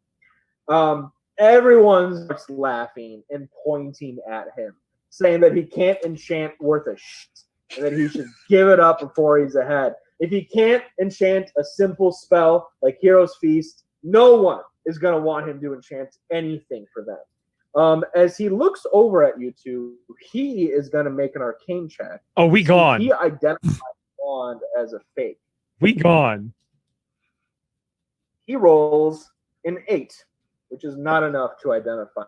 As you guys are already gone. He looks at you, doesn't see you in the crowd, and just gets discouraged and backs down.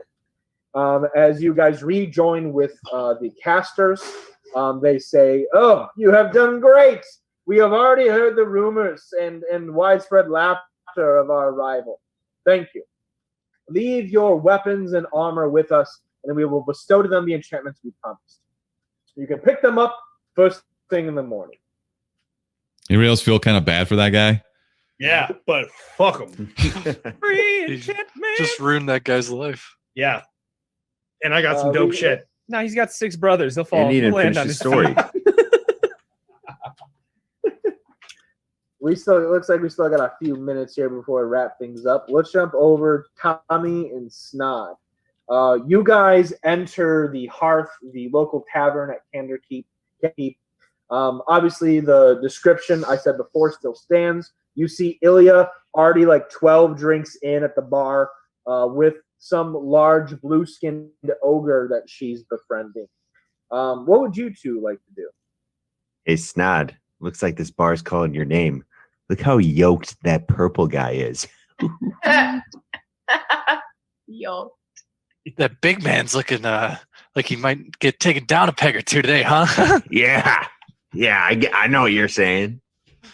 Are you guys Beavis and Butthead? Like, Oh. We don't take kindly to big blue folk around here. So now you're racist too. I go up to the bar. Is Ilya sitting by the blue guy? Yes, we're best friends now. Okay, I go at the other side of the bar. so both of you, when you short Perpendicular. stature, like your eye level is at like the countertop. Like you can barely see over it. The barkeep comes down. You see him like reach over to the wall where that bar top is and start turning a crank as the counter lowers down to like your like comfortable level. The bartender then like presses or pulls on another crank, and like the floor in front of the counter or behind the counter lowers too with like very slight stairs, and he like walks down them so that he's like level with you too. Wow. Oh yes, Admirable. welcome to the Hearth. fellow visitors of Candlekeep. How may I assist you? I'm going to take a glass of your hardest stuff you got back there. But of course, no problem. And for you, young creature? I'll take the same.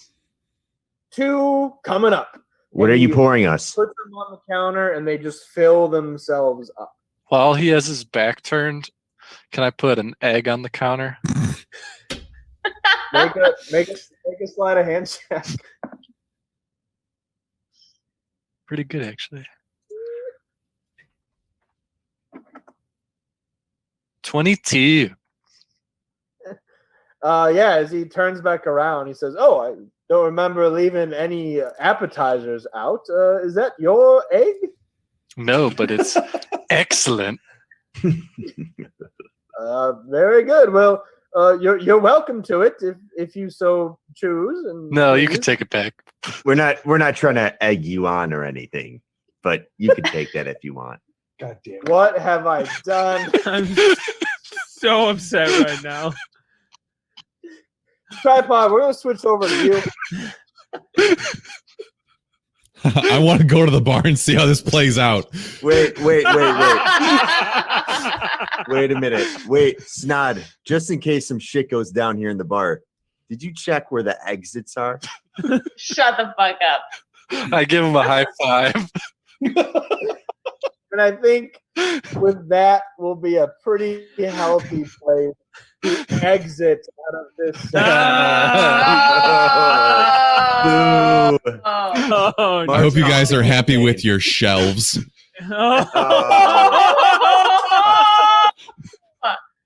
nothing to yoke about. Oh my god. Oh, this has great. been excellent. Oh, yes.